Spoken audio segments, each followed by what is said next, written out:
rank where the view is nothing less than phenomenal. For how I express and project from my abdominal. The only view better, both my daddy and my mama know. No living parents, my sons give me balance. My wife is my serenity, this mic is my identity. The world is foul enough, that's why I write without obscenities. Provoking danger with broken language and spoken anguish. Begging to get hurt, why would you ask to go through changes? Yes, Lord, life's a chessboard, master the angles.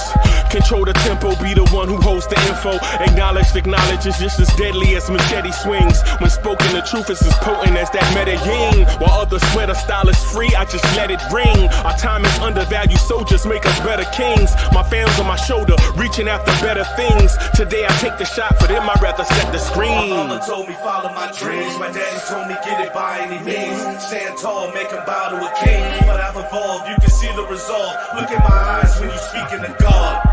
Life and for those who we caught up in using what I was taught with the muse. I guess they call it proving I'm more than an artist. Penciling out my darkest while stenciling out a harvest. And storing what gets me from A to B, just like garages. Instrumental with collages. Envision what I've been drawing. Broadway to give you rhythm like the great Lena Horne.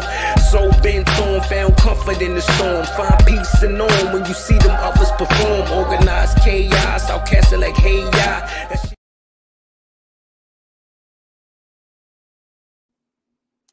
Yo, party people in the place to be. What's good? It's the number one Chief Rocket, Nick's Universe, your main man. It's Uncle Freezy. What's good? What's good? What's good with you?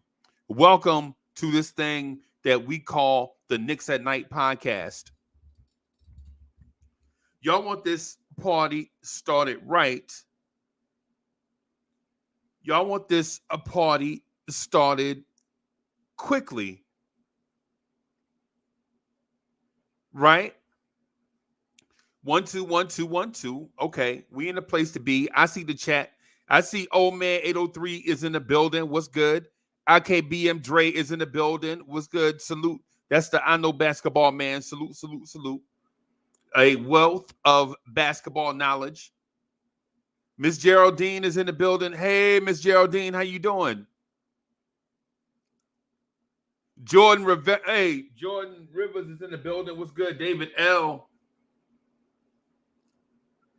What's good? Rich boy, I see you. Real King is in the building. Real King is in the building. Shout out to Real King.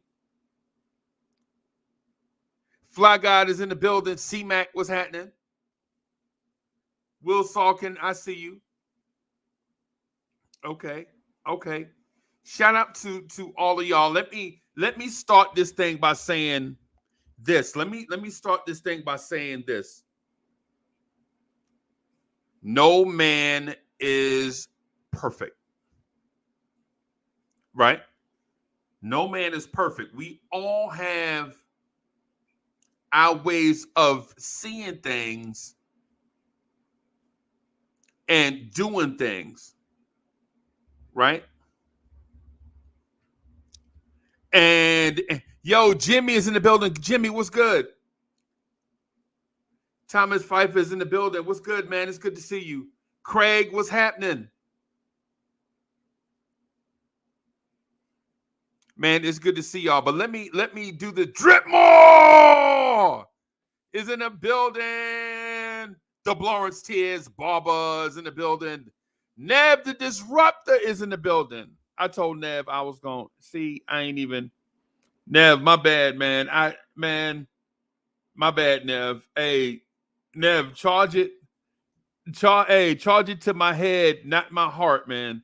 Because I was supposed to do something and I didn't do it. Hold on. Let me fix this thing real quick before we go any further. Because I told two people I was going to do the same thing and I didn't do it. So, all right, let me send this just in case. And then this. Where is it? How you spell it? My bad, y'all. There's a lot that goes into this, man. When you do a joint, it's always a lot to go into it. So sometimes I get in. Sometimes I just forget stuff, man. I'm human. Sometimes. Oh, is this for me? Thank you. Okay. All right. I feel special now. All right. But yo, Kenny Payne is in the building. Edwin is in the building. Hey, Jimmy, what's happening, man? Hey, man, but listen. I want to get to this point real quick before I get distracted. Y'all know how easily I get distracted, not because I'm not focused, but because I'll be having a lot of stuff that I want to do, right? But no man is perfect. No man is perfect. And we do, and women, basically, when I say man, I mean people in general. No person is perfect. We all do things, right? We all do things based on the way we see it and based on the way we like doing stuff. And so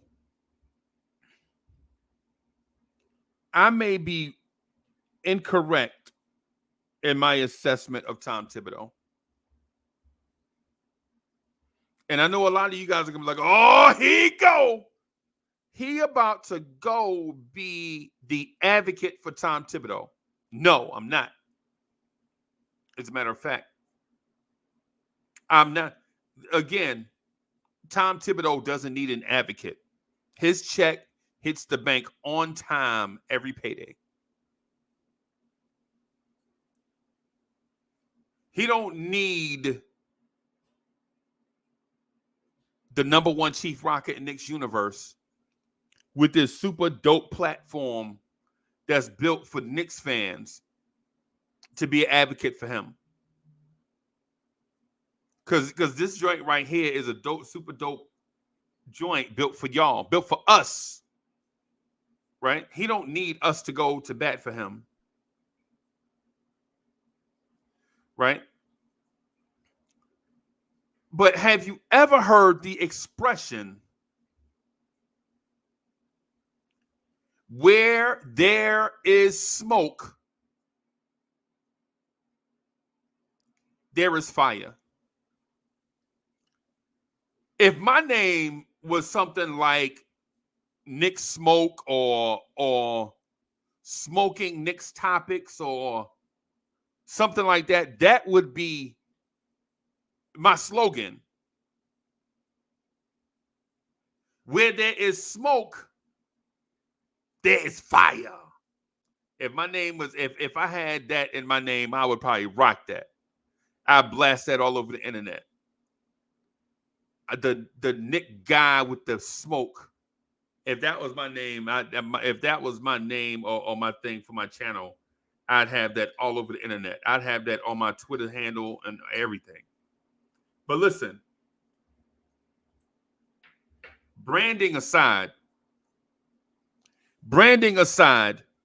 where there is smoke,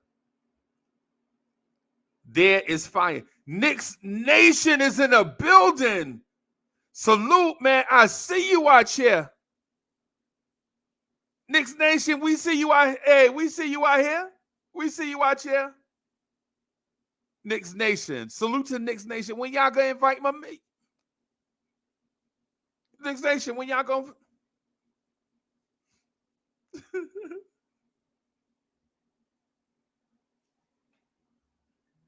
where there is smoke, there is fire.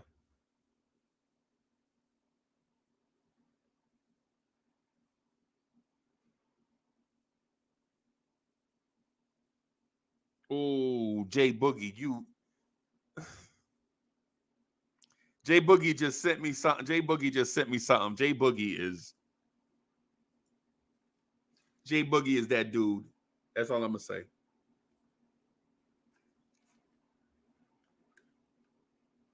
That's all I'm gonna say about that. Jay Boogie, that dude. Shout out to Jay Boogie. He just sent me something. So I'm about to. I want to embark. I want to embark on this thing, and y'all bear with me. Help me when you can. Right. Help me when you can, because again, I'm like y'all. Like I don't. I'm like y'all. And I don't claim to know everything, but I will ask questions.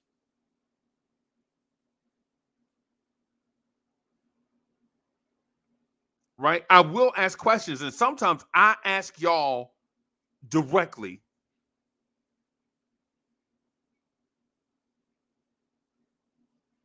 Right? But where there is smoke, there is fire. Earlier, I got on this joint and I talked to y'all about, yo, Wiz is in the building. Hey, Mike, I see you. Earlier, I came on and I talked about, is RJ Barrett doing his own thing despite what the coaching staff wants, or is the coaching staff forcing RJ to do a certain thing?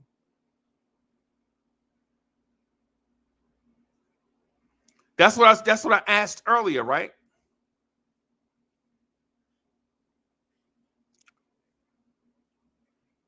And I'm starting to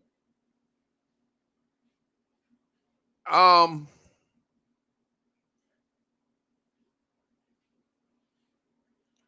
starting to believe that this old as dirt coach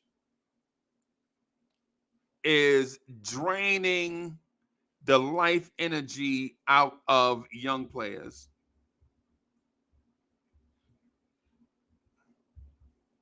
Greeny in the building. Wiz is in the building. Salute to my guy Greeny, man. Greeny, hey, you my guy, bro. You know we love you, right?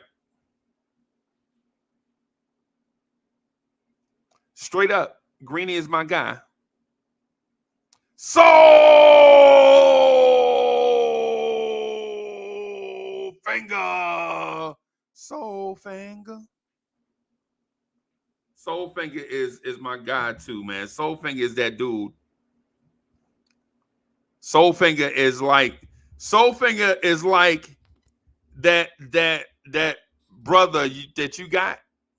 He ain't the oldest, but he old enough to like dust you up with wisdom. Soul Finger is that brother. Like he ain't the oldest brother. He like the middle brother, right? That come to you and like, hey, let me holler at you for a second. Let me rap with you for a minute, young fella. That's my guy.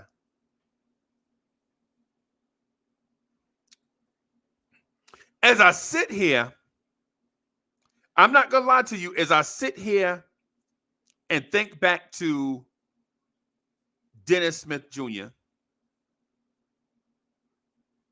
as I sit here and think back to how Kevin Knox was treated, as I sit here and think about how Frank Ntilikina left, Jay Boogie is in the building, man. Salute to Jay Boogie. That's my guy, man.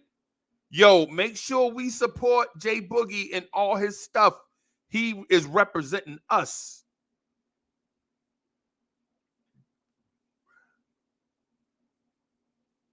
Jay Boogie is representing. Jay Boogie is us. When you see Jay Boogie, you see us. And when you see us, you see Jay Boogie.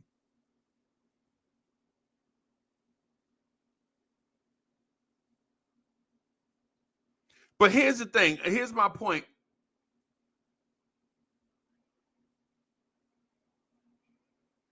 When I think back to Dennis Smith Jr.,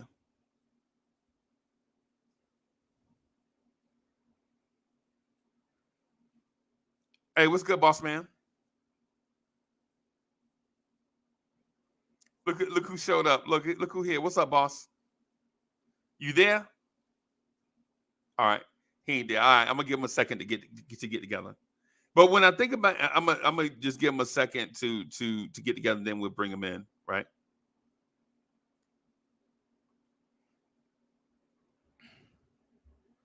When I think back to Dennis Smith Jr., when I think back to Kevin Knox, when I think back to Frank Ntilikina, right? And dare I say, when I think back to Cam Reddish, when I think back to Miles McBride, when I think back to Obi Toppin, when I look at the development of what's good, I'm chilling. Salute to the chat. Salute to you, Freezy. How you doing? good, man. I'm on this thing, man. I'm talking about Tibbs. Just real quick, man. I just need like 30 seconds to get this off my chest. Right? Cook. I just want to say this right quick. When I think back to the young players that have been here under Tibbs, now Dennis Smith Jr. was not great under a bad coach. Neither was Frank. Right. Neither was Knox. Right? But when I look back at how young players' confidence have been destroyed under Tom Thibodeau's regime, I start to think, well, how can all these young players be destroyed? And listen, and here is my what's the French way to say here? What's the French thing? Here's my coup de grace, my coup d'etat, whatever it is. Here's my finishing point. Julius Randle never had mental or emotional breakdowns in the NBA until Tom Thibodeau. Right? Like you didn't when Julius Randle was with the Lakers, you never saw Julius Randle having emotional breakdowns and moments in the game. You never saw that. Yep. You never saw RJ Barrett on the court shaking his head, questioning himself before Tibbs. You never saw Emmanuel Quickly go through these bizarre shooting splits. Some nights he's on fire, and some nights he doesn't know when he want to look at the rim. Like earlier in the season, he didn't even want to look at the rim. Right. And this is not a once or twice or 3 times occurrence. This is all the time. I saw Emmanuel Quickly play in college at Kentucky. I saw him with my own eyes, and no player on Kentucky before Quickly, maybe the most confident player I saw at Kentucky before Quickly is John Wall. No other player was as confident a player. And I'm talking about confident. I'm not talking about, I believe in myself. I'm just going to go out here and play my best ball. No. What I'm saying is Calipari, I saw Calipari cuss Quickly out like a dog, right? And Quickly patted him on the butt. All right, I got you, coach. I saw this in Columbia versus the Gamecocks. I saw it with my own eyes. Paid too much for a weekday ticket, but that's neither here nor there. But I saw it. Right? Are you saying Nev the Destroyer has a point? What I'm saying is Nev the Disruptor, wherever you are, you may have a point. You may be right, Nev. And chat, for all of y'all in the chat that have been telling me for all these months, y'all might be right. And this is not because Cam Reddish said what he said. This is about maybe when you hear certain things, you start putting the 2 and 2 together. You start linking things together. And now you see an RJ Barrett you see a RJ Barrett that may not be super confident anymore. Because I saw RJ Barrett shoot a 3 yesterday. or it was Sunday, so I guess it was 2 days ago. But y'all get what I mean. I saw RJ Barrett in the Lakers game shoot a three that hit low on the backboard and at the rim almost at the same time. It was a brick. And what dawned on me is Go ahead, Freezy. Go ahead. oh, I'm sorry. What dawned on me is RJ Barrett doesn't have confidence in his shot. He's going through the motions like a worker bee. I was gonna say, Cam had a quote where he was like, when he comes in, he focuses on not missing, which is not necessarily the approach you want to have in terms of confidence. Right. You might psych yourself out. You end up aiming your shot instead of just shooting your shot. And it's the point I think we're both getting at is young players, or you know what? Not even young players. Players in general don't play freely under Tibbs. I was going to say, particularly like this gen and era of the AAU basketball player, they're not used to a coach like Tibbs and his approach. I mean, he's kind of really removed from this kind of generation because he's 65. Like a lot of the coaches around the league are anywhere from 40 to 50, and they kind of have a viewpoint of the game from 2000 and on.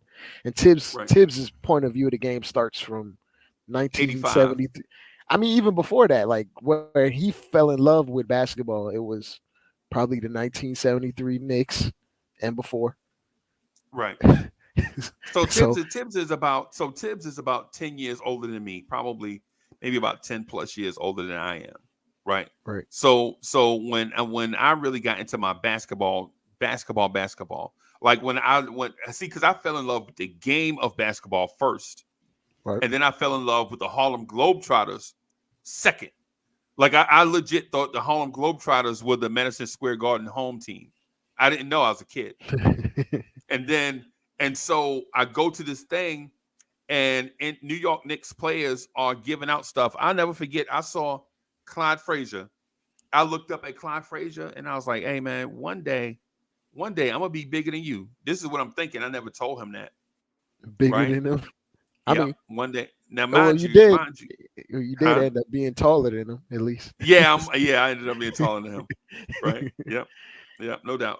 But my thing is, at what point does a control freak have to let loose of the reins and allow talented individuals to display their talent?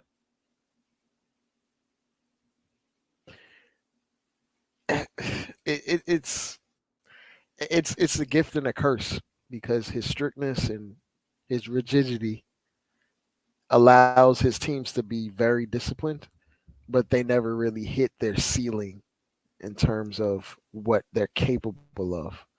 Right. So we'll definitely see a Tibbs team hit its floor, but in terms of getting beyond the second round, third round, like to be absolutely honest, even if we were to get like a third star, hypothetically speaking, I'm not sure he's the guy that would take that team to the finals and win a title. Right. He's the guy that implements a culture. He's the guy that implements structure and discipline, but he's not the guy that enables creativity and going beyond the bounds and reaches of your talent. Like he's not that guy. So you're never going to, like, the best version of RJ Barrett will never see the light of day with Tibbs if he's 26, 27, 28. That's just not going to happen. You know, and here's the thing that I want to mention too with it, and I guess I'm gonna double down on it, maybe triple down on it, but my point to it is, when you see Obi Toppin, you see a dude that's shook to death. Oh yeah. He Right. doesn't want to do anything that's out of his job description, which is a spacer. So that's why he just does spacing things. Now, when he gets a little confidence, he starts putting the ball on the floor, as we've seen like the last few games.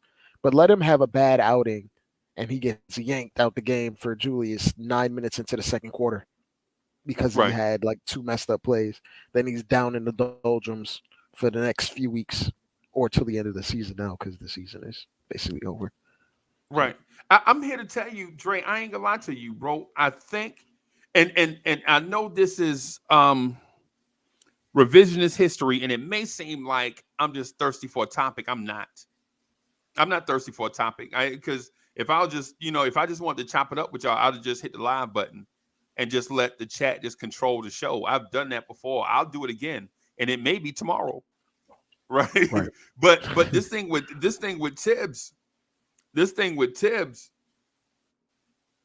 I'm just gonna say this: if uh if Johnny Bryant was the coach of this team, I think we're already close to 50 wins. Probably. I I'm, think if Johnny Bryant, and y'all heard me correctly, and y'all know I like Tibbs. I'm not bashing him for the sake of bashing him, because the stuff that he did in the past 2 seasons was basically nothing short of a miracle. But like what IKBM said, Tom Thibodeau helps a ceiling reach it. I mean, helps a team reach its raises the floor, right. right? But the ceiling is not raised. So if the ceiling is here and the floor is here, all Tibbs does is get you like this. Now your ceiling and floor are closer together, and you've got everything you can possibly get out of that situation, in my mind.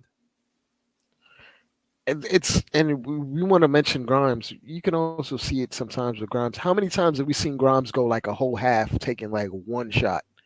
One shot, and the only reason why he took it is because if it'd be so wide open that if he don't take it, Tibbs will pull him. Right? Right? Dre, am I lying? It's a fact. It's a fact. It's like Tibbs only enables you to do what he sees fit in his mind for your particular role.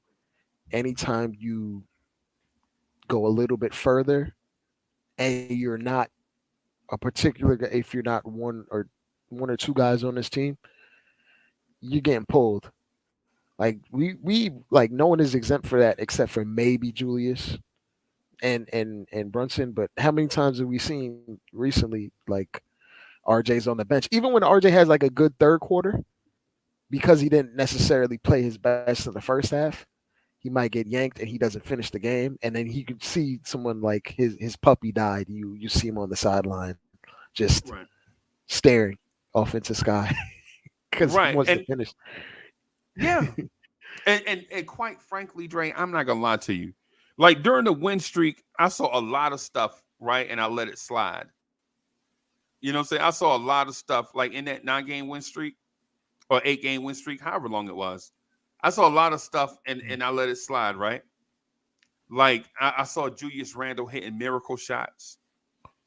You know what I'm Yeah. saying? I saw RJ Barrett with the most difficult finishes you've ever seen in your life, and they go in.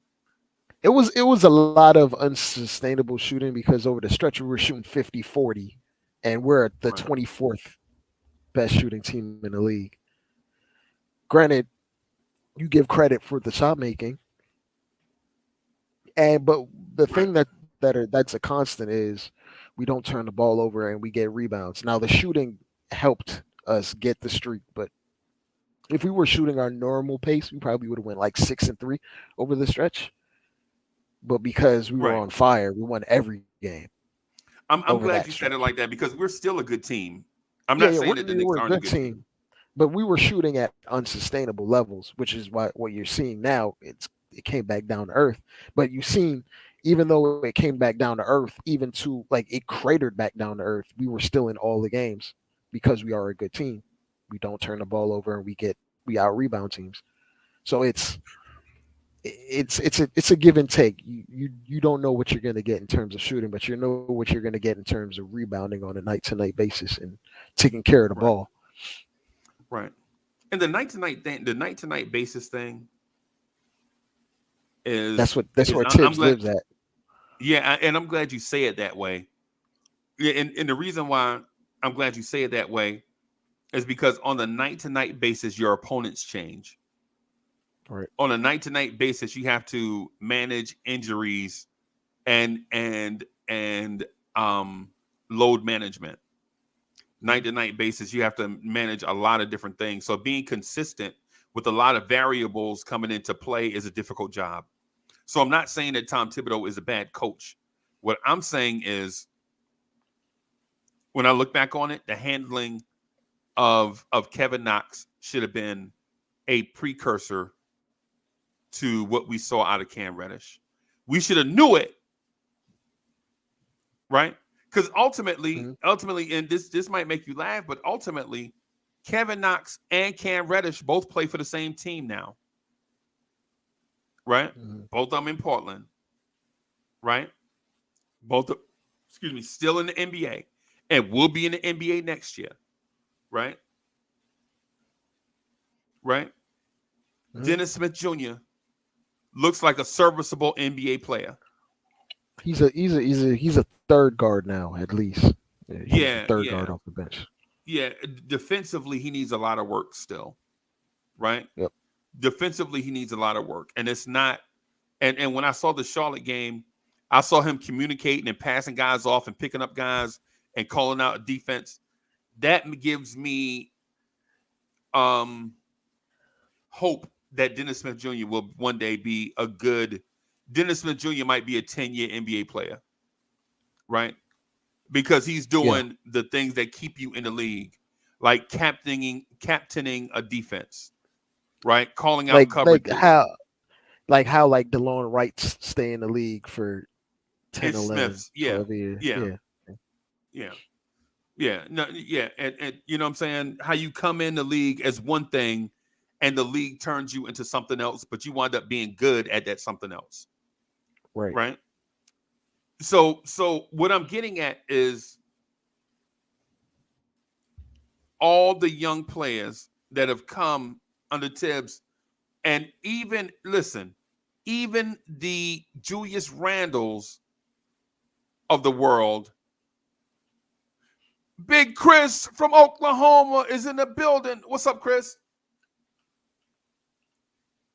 What's up, Chris? What I'm getting at is the young players, and even the Randalls, even the Derrick Roses of the world are like, yeah, you just got to understand who he is. Like, you're going to be prepared.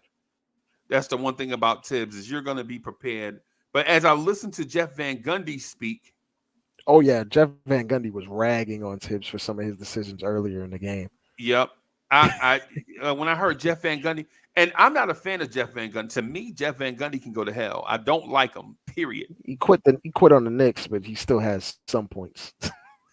He quit on the Knicks, and he also quit on the Rockets. Oh, yeah. Right? When the going get tough, Van Gundy pack his bags. That's just what it is. And listen, and listen, I'm sure if I ever spoke to Jeff Van Gundy, he could probably sway me from the extreme place that I am. But from the outside looking in, Jeff Van Gundy, when the going get tough, Jeff Van Gundy pack his bags. But I do respect the fact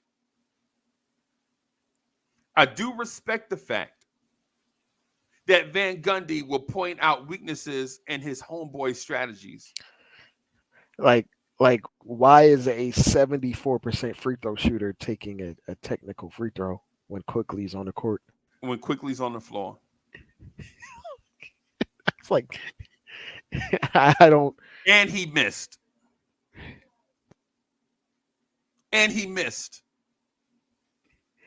Like, why do you have Randall shooting a free throw, right? When you have guards on the floor, and it tells me that my man don't. Okay, so in that That's moment, the old train of thought where it's okay because it's like the old school train of thought where it's like the superstar or the star takes the shot because we need to get him going. right, and you don't want to We're not ruin your playing the star's percentages. confidence. Right. But you know what though? Your star should be in the mindset that we need points at all time. We need points, right? Like Dre, like listen, man, listen. I know how this thing works. Giannis is not going to take no technical free throw. Anthony Davis is not going to take no technical free throw, and he's a great free throw shooter for a big man. Yeah. I mean, Anthony Davis might be one of the best free throw shooters we've ever seen from a center, right? Him, Karl Anthony Towns also, right? But Dre, even when we rock, you notice how sometimes you and I will get on, we'll rock, somebody will jump on, and you and I will take a step to the back and allow who it is that's with us to rock. Right. You know what I'm saying? It's like if you've ever been to a Earth, Wind and Fire concert, Maurice White and Philip Bailey will sing their heart out. Oh. And then what they'll do with it, ladies and gentlemen, the saxophone player. And the saxophone player will come up and play his little solo part. And ladies and gentlemen, the drummer. And the drummer will play his little solo. And then they'll come back in with the singing. Why not just let Quickly take the free throw? He's the best free throw shooter out there. And you know he's struggling to see the ball go in. So when he takes the free throw and sees it go in, that might be the spark to get him blazing. And he's a microwave player. I didn't necessarily agree with that because Randall has the highest usage on the team, especially when Brunson's out. So we know the whole thing is going to run through him. So I didn't get that. I didn't understand that. Silk Sutton is in the building. Silk Sutton says he guards the opponent. Best wing players RJ can't guard. That's his job right now. And teams respect his outside shot more than RJ. Bem. Who is he talking about? Grimes Quickly. Or Randall? Oh, Quickly. Okay. Quickly. Yeah. Brad Johnson's in the building. What's good, my guy? Good to see you. Yo, so what I'm saying is this thing with Tibbs, ultimately, where there is smoke, there is fire. Like you don't see Kevin Knox at the bench pouting for no reason, right? We're like, he a bust. You see him go to the bench. It's like I ain't even do nothing. Like you just see him frustrated. You just see, and you see the same thing with Obi, and you ignore it. Like Obi a bust. But at what point do you say, Tibbs, this is 3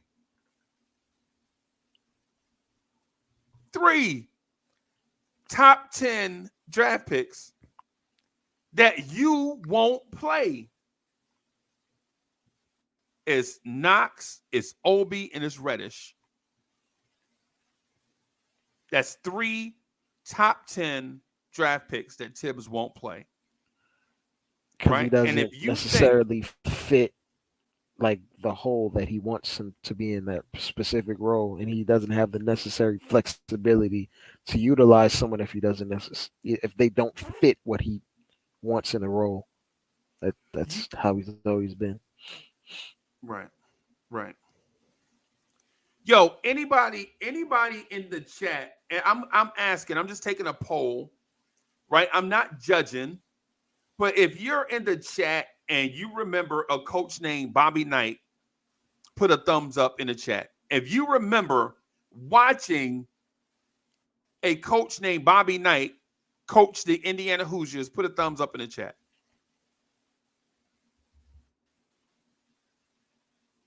If you remember watching a coach named Bobby Knight, right?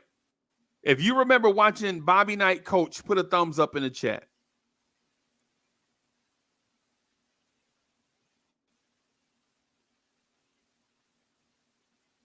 And so, yo, DSJ is in the building. The original DSJ. What's good?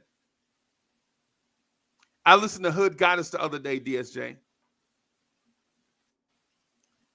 Yo, if you remember, and so for those of y'all that remember Bobby Knight, you remember Bobby Knight getting a whole bunch of good recruiting classes, but rarely winning the national championship.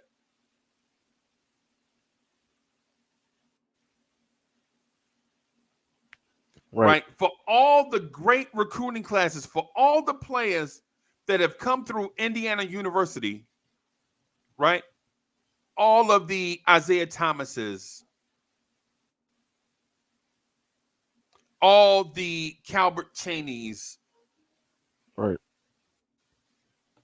right? All of the talent, all of the Damon, what's Damon last name? The point guard, Damon Bailey. Right. All of those guys, right?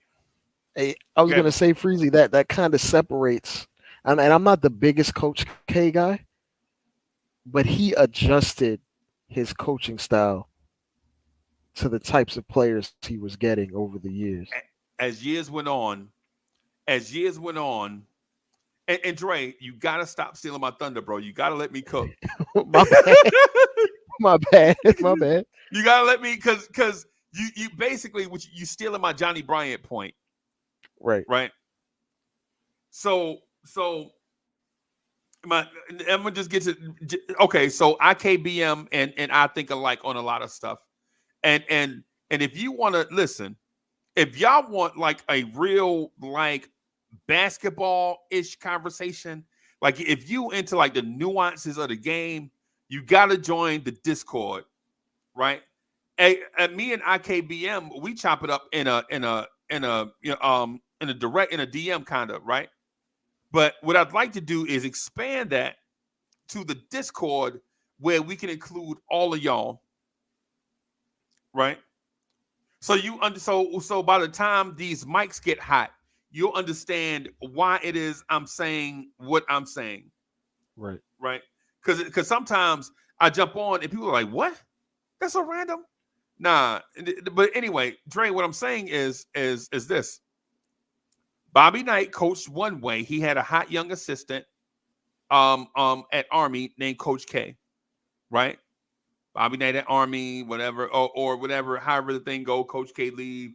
And the next thing you know, a dude that was groomed by Bobby Knight turns into the most innovative coach that college basketball has ever seen. And I know that's up for debate because people will say John Wooden or Jim Boeheim or whoever, right? But the point that I'm getting at is Tibbs is one way, right? Right? He's one way. He's stubborn. He's not gonna move one way or the other in his philosophies. And I get it. Yo, Ron Cleveland is in the building. Salute to Ron Cleveland. Shout out to my man, Ron Cleveland. Shout out to Ron. What's good, boss? I'm gonna throw this thing in here in the chat for my man Ron. Man, Ron, I be sending you the link through text, man. You ain't be getting my.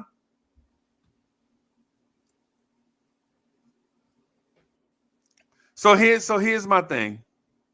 Yo, Craig, yeah, I do remember PJ Carlissimo. I do remember PJ Carlissimo. I do.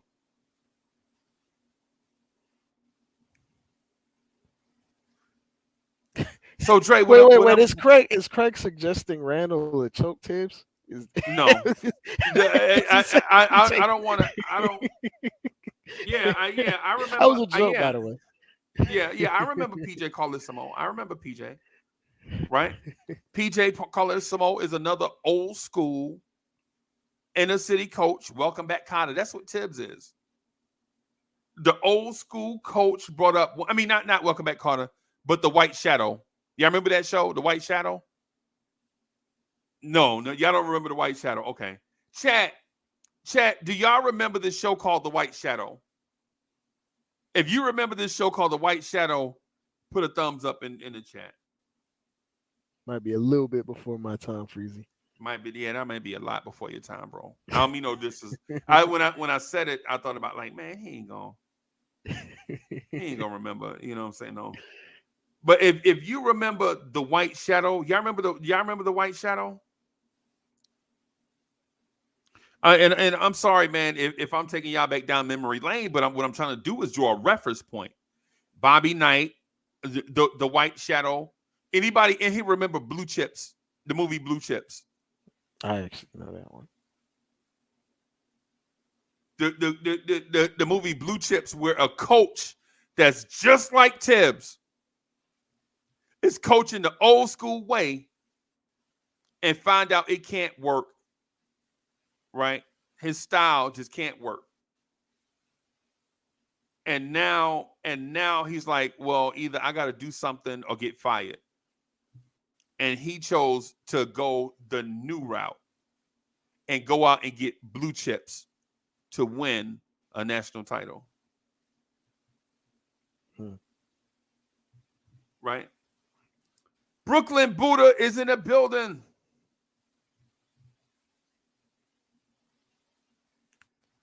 So Dre, ultimately, what I'm getting at with the oh, here go my mans. Yo, everybody, throw your fire emojis in the chat. Show your love for my man. My man had the dopest Knicks YouTube channel on the planet where we can feel mad comfortable, go chop it up. It's a dude that I've been knowing since 20. When did RJ get drafted? RJ got drafted in 2019. Yeah, 2019 draft. So I've been knowing this man since about 2017. So I've been knowing this dude for like 6 years, man. Y'all put your hands together. Throw some fight in the chat for Ron Cleveland. Salute. Man. What's going on, fellas? What's going on? Bro, you coming back from Memphis or Nashville? Nashville. My son live out there. Oh, yeah? Yeah, I had to take an emergency trip, man. I had to go see my daughter, man. She wasn't doing too well, man. So, unexpected, Freezy. When the hits come, man, they just keep coming. But I'll talk to you off air about it, man. I'll give you a call about it. You good, soldier? Hey, man, it's just seeing after mom, man. It's just been one thing after another, man. You know what I mean? Just one thing after another. I'm feeling. If anybody know the story of Job, man, I'm feeling like Job. Yeah, man. You know what I mean? Yeah, man. But other than that, man, hey, it's still a good time to be a Knicks fan. You know what I mean? Hey, right. We got to deal with Tibbs, man. I hear a lot of the calls for complaints with the guy, but you know what you're getting with him. You know what I mean? You know what you're getting with him. He right. gonna play the guys that's gonna play the way he want them to play, or he ain't playing them. Well, he ain't playing them. I can't knock a man for that. You know what I mean? It sucks because we in a new age of basketball where you would think your coach would be able to adapt the players, but this is a reason why. You think about it. They say this game is a young man game, and that's why you see a lot of younger coaches. You know what I mean? Because they're willing to adapt. But Tibbs ain't. Tibbs said, "I tried it your way. I'm gonna go my way. If I got to get out of here, if I'm getting fired, I'm getting fired my way." Oh, my turn. Right. And I can't knock a man for that neither. You know, just like as the point of contention is, he stands on his principles. Exactly. Right. The whole thing, like people want to blame him for the Brunson situation, man. You know what I mean? Tibbs ain't Brunson. If your coach come to you, Freezy, and ask you, he know you've been hurt, right? And he come and ask you, "Hey, man, how you feeling? You think you up to?" "Yeah, coach, I'm fine. I'm good. I can go." What else the coach supposed to do? If this man get re-injured, then evidently he had a problem. You know what I mean? And maybe he did feel good. Maybe he was telling the truth. Right. You know what I mean? One thing we can't go inside a person's body. A coach can't do that. So you know what I mean? But like I said, if it was me, when Brunson first got injured, I would have sat him down and I wouldn't have played him until I was absolutely 100% comfortable. And evidently, Tibbs was comfortable. You know what I mean? So it is that's just one of them things, man. Injuries, you know how that stuff go, man. I don't even like necessarily think Tibbs is comfortable. I think he just goes with whatever. If you're listed on a paper ready to go, you're ready to go in his mind. And sometimes it has to come from. I think it has to come from upper management to save the players from themselves because these guys are warriors, man. Yeah. Well, some And guys. Some guys have the we don't have any Ben Simmons guys on this team. no, we ain't got no Lay's potato chip guys on this team, man. You know what I mean? We got some Ruffles guys on this team that want to play every game. And the thing is, man, that's another thing. It's on the medical staff. If the medical staff tell you the guy cleared, what are you supposed to do? Right. I mean, it's a no-win situation for him. I understand what you said. Let me read this thing from Paris Duggar real quick. Paris Duggar, thank you for the generous contribution. Paris Duggar says, the White Shadow coach Ken Howard is from my hometown. Everybody knows that Paris Duggar and Ken Howard are from Beverly Hills, California. California knows how to. But Ron, hey, listen. So that explains why Paris Duggar's Hollywood. That explains it. Hollywood, yeah. But hey, Ron, to your point. I agree with you on that aspect. But load management and minutes distribution and things of that sort, all of that stuff doesn't just come down to your injuries though. Yeah. Like at some point you have to do preventive stuff also. PMCS. Yeah, yes, PMCS. Preventive maintenance and checks. Yeah, and you better fill out that form and turn it in before 4:34 minutes. And don't be your squad leader coming through at 3:00 to get your paperwork, and you better. but yeah. I mean, that's the problem with Tibbs. I get exactly what you're saying. That's the biggest problem with Tibbs is like, and this is the thing. Like I said it today. Shout out to D's, man. I said it on his show, man. Coaching staff, front offices, and the guys in the medical staff. Think about this, Freezy. We all seen injuries like this for years watching sports, man. Okay. They don't have some kind of data showing, okay, well, based on this type of injury, hey, we need to have this guy sit out. You know what I mean? Because this injury is going to take this much time. You know what I mean? Based on the analytics that we got on it. Right, nobody looking at that kind of stuff. They just like, you know what I mean? Hey, he said he good. You know what I mean? X-ray is negative. We letting the guy play. You know, and you know Tibbs gonna play him. Tibbs gonna play him till they time fall. Hey. Right. But he gonna be his own downfall. And I hate to say it. Right. Because it'll be at all of our expense as Knicks fans. Right. And Brad Johnston showing you love. Brad Johnston, thank you for the generous contribution. Brad says, Man.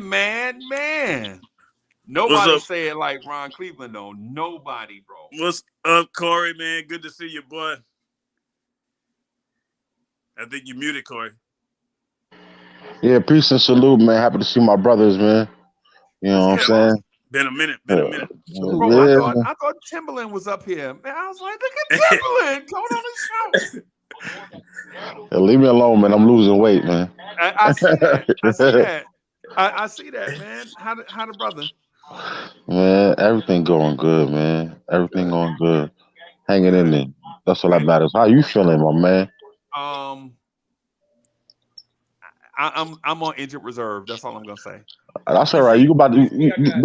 They're gonna replace that knee. You're gonna be the $1 million man the next month. I got some assistants with me, right? Oh yeah, believe me. I got some assistants, man. I got you know what I'm saying, use this to kind of get around because I got little dogs in here.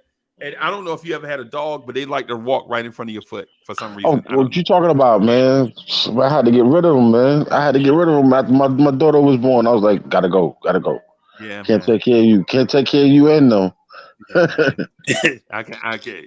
Ron, I ain't gonna lie, bro. If I talk about getting rid of the babies, them our babies. Yeah, them our babies. Now they in there. I keep because I got stuff in this room, so I keep the air turned up in this room. It's the reason why y'all always see me wearing hats and hoodies in here because I got stuff in here, and so I need to make sure nothing gets. The house temp is one. The house temp is one thing, and nobody better not touch the thermostat or I'm flipping out, right? But in here, I keep, you know what I'm saying, keep it a little cooler because, you know, you got all your equipment in here. You got your little Dre I know what I'm talking about. Like I got stuff in here. I'm trying to server stuff. I'm trying to keep cool. Man, and So you keep the house cool, man. You keep them germs up. You know what I mean? yeah, man. Yeah, man. Yeah, man. But I want to throw this at y'all. I want to get y'all input on this. Do you think this culture that we've established is just Tibbs, or do you think this is a edict, a mandate, an order from Dolan to establish a culture as a base for what we want to build in the future? Yes, no, and neither. I Okay. was gonna say now. I want to say nah because what Dolan did was he hired Leon Rose because he assumed he was a better basketball mind, and Leon Rose is like the best basketball mind that Leon Rose knows is Tom Thibodeau, and Tom Thibodeau was also unemployed at the time, so Right. it's just happenstance. Like I don't think no Dolan knows he doesn't necessarily know the ins and outs of basketball or culture or what it means. So he's kind of been hands off in that approach. So Leon Right. Rose picked picked him up. I don't think like culture was really thought of in that moment. To be absolutely honest, I think a Right. lot of the things we did we gave friends jobs. It just so happened that these friends are pretty good at their jobs. Like Right. like kind of like Brunson.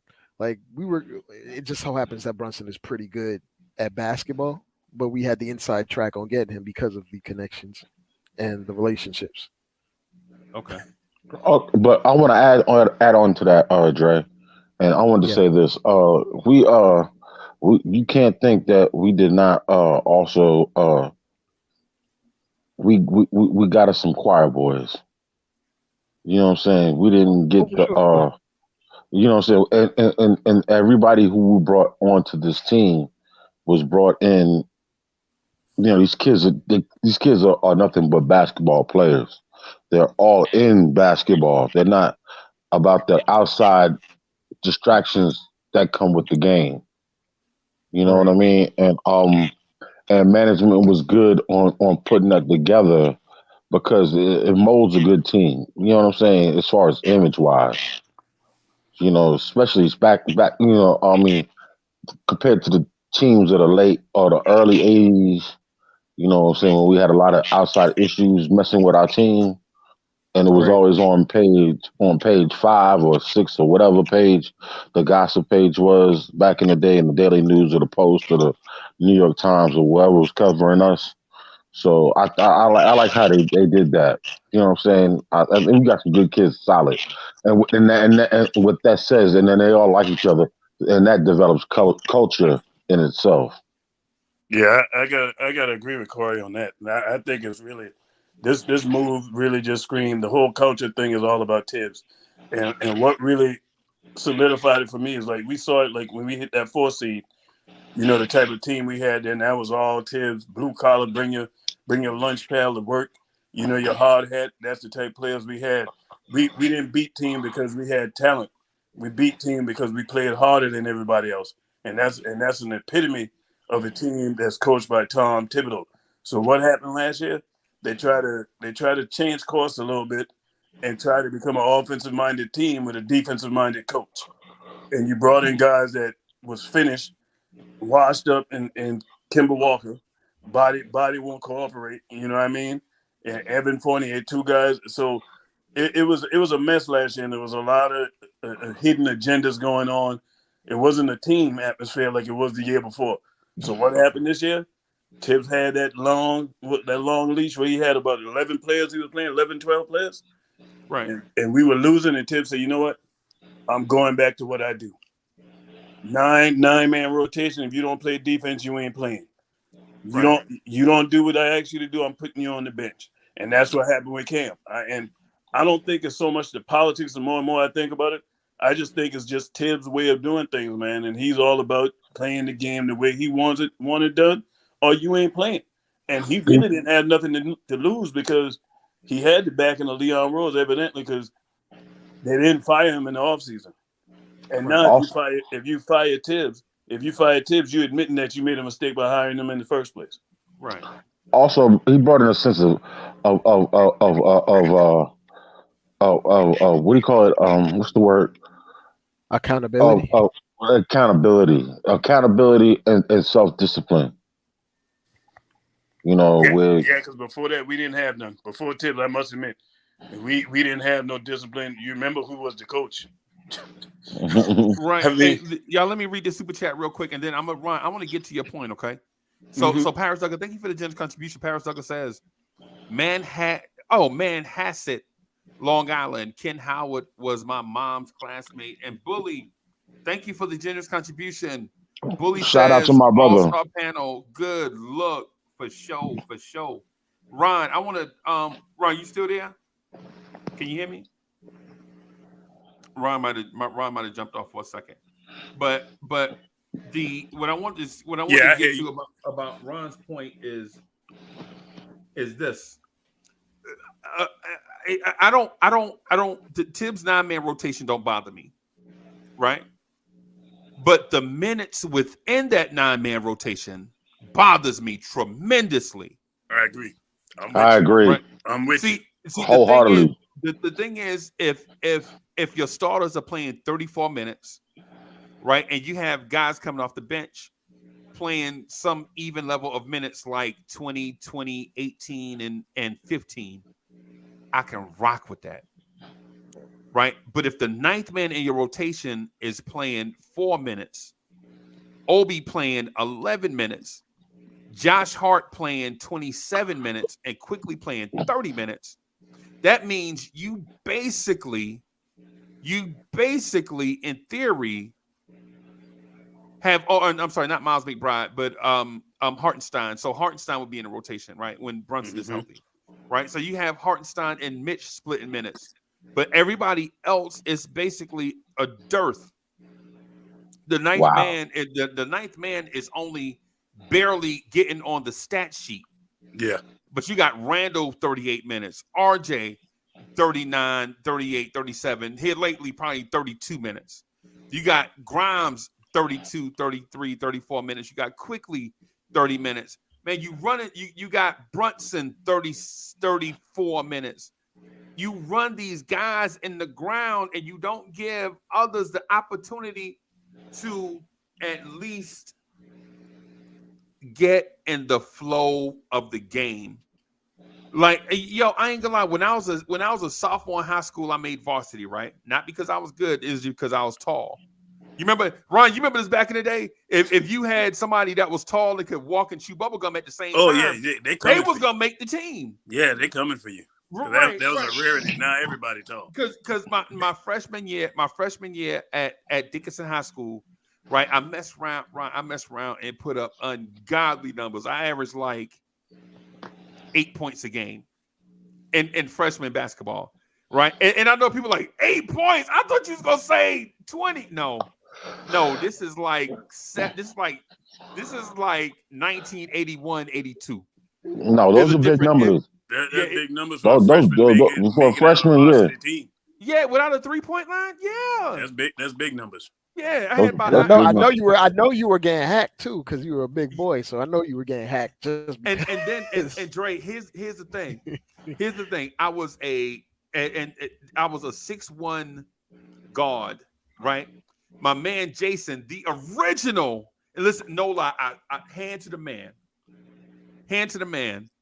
My point guard was a dude named Jason Williams, a white dude from the Heights in Jersey City. But I was from the Hill, and he was from the Heights in Jersey City. We went to Dickinson.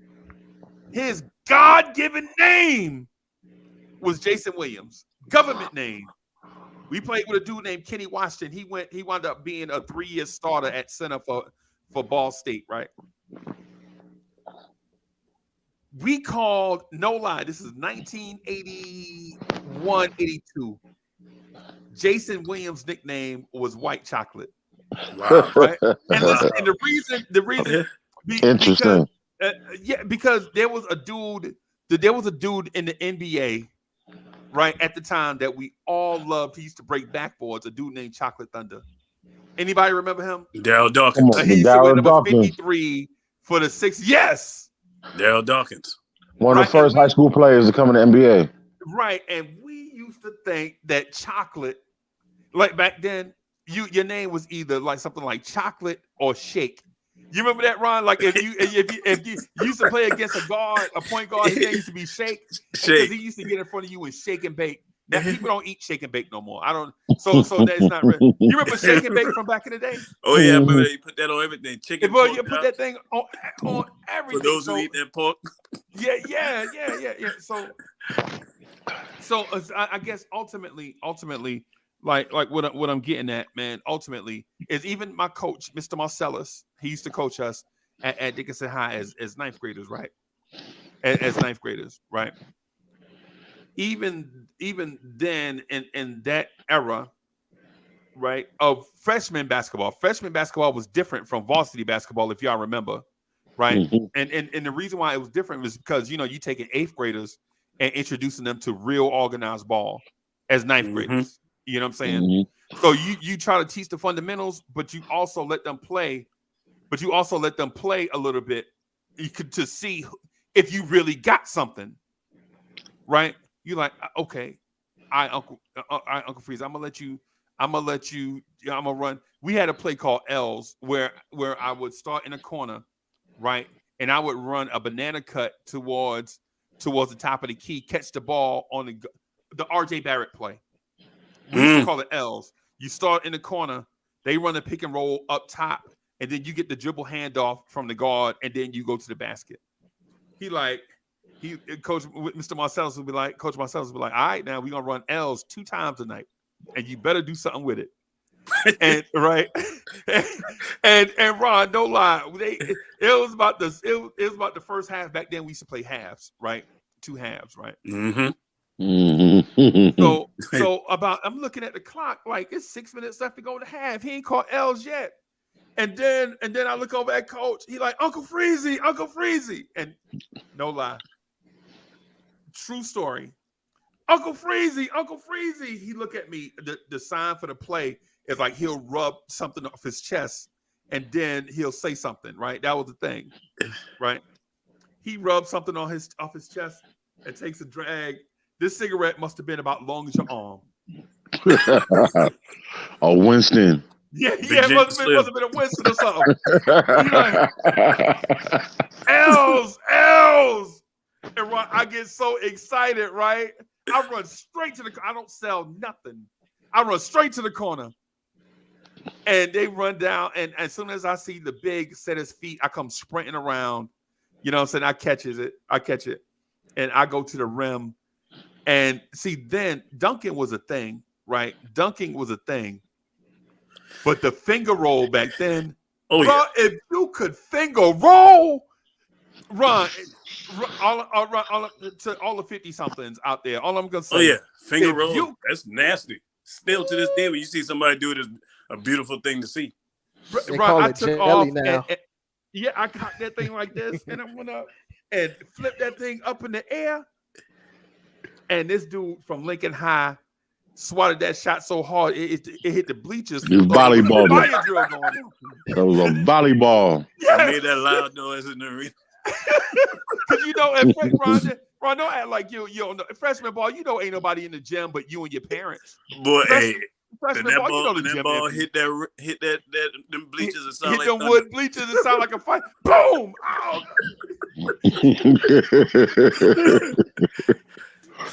Oh. But Freezy, man, I'm listening to you with these minute stuff, man, and the one player on our team that I think suffers the most from not getting time.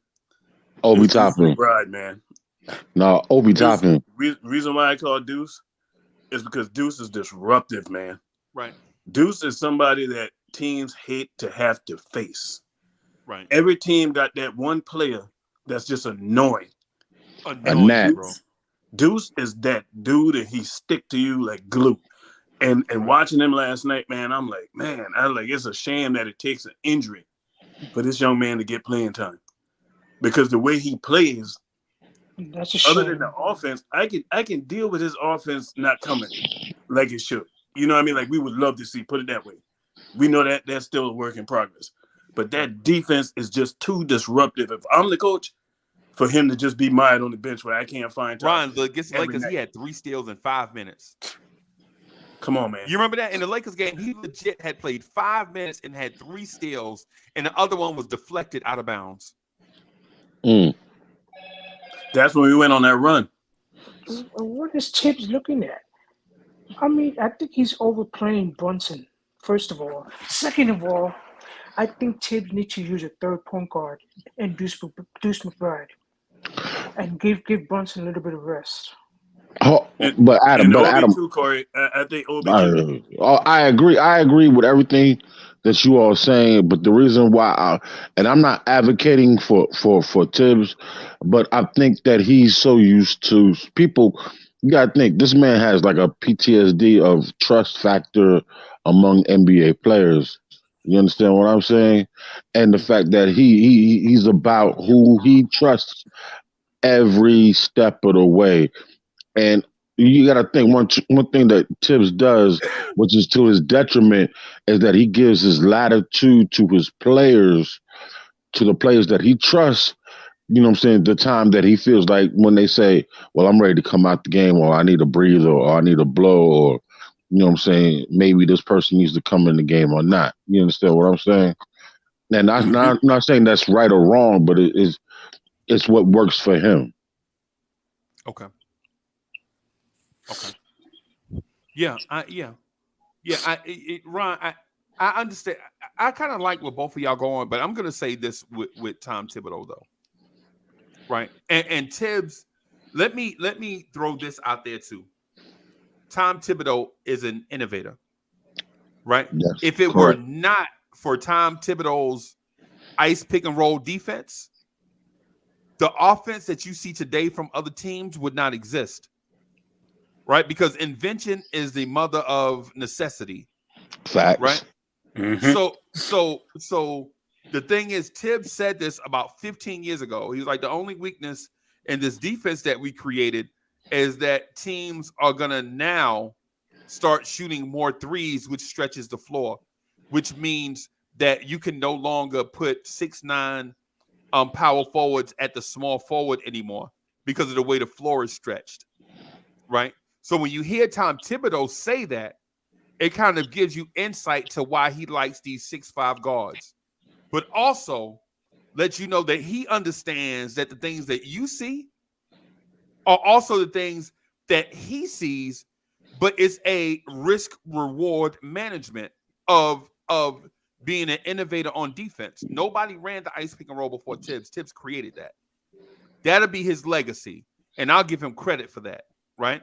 Mm-hmm. The thing is, the offshoot or the counter to that, or what's born out of that is instead of you getting trapped on one side of the floor with big people that can't dribble, pass, and shoot, now all teams do is put guys on the floor that can dribble, pass, and shoot. Right? So now when you ice the pick and roll, now you got guys like Jeremy Grant, who maybe 15 years ago, you know what? Maybe even 10 years ago. You know, I'll say maybe 8 years ago. Guys like Jeremy Grant were strictly rotational 3s and 4s that, you know, exactly. would only get minutes because of a certain thing. The game has evolved, right? Now that the game has evolved, guys, those tweeners like Jeremy Grant, those tweeners, now they have a role in the NBA because they can dribble, pass, and shoot. Where, say, 8 or 9 years ago, they were only asked to play defense and rebound, score a little bit. Yeah, or they'd be going overseas. Yeah. Like Ron, I give you an example of a guy, right, that Knicks fans hate. Well, I say this to everybody: a guy like Charles Smith, a name that we hate to hear. Right? I don't hate Charles Smith, right? I'm just saying, I'm just talking about the fan base, and you know, like I'm not speaking in absolutes. What I'm saying is the general consensus. Yeah, I know what you mean. Right. So a guy like Charles Smith, a 6'10", 225, that can dribble, pass, and shoot, halfway decent defender, right? And that NBA, he was forced to be a 3, 4, 5, right?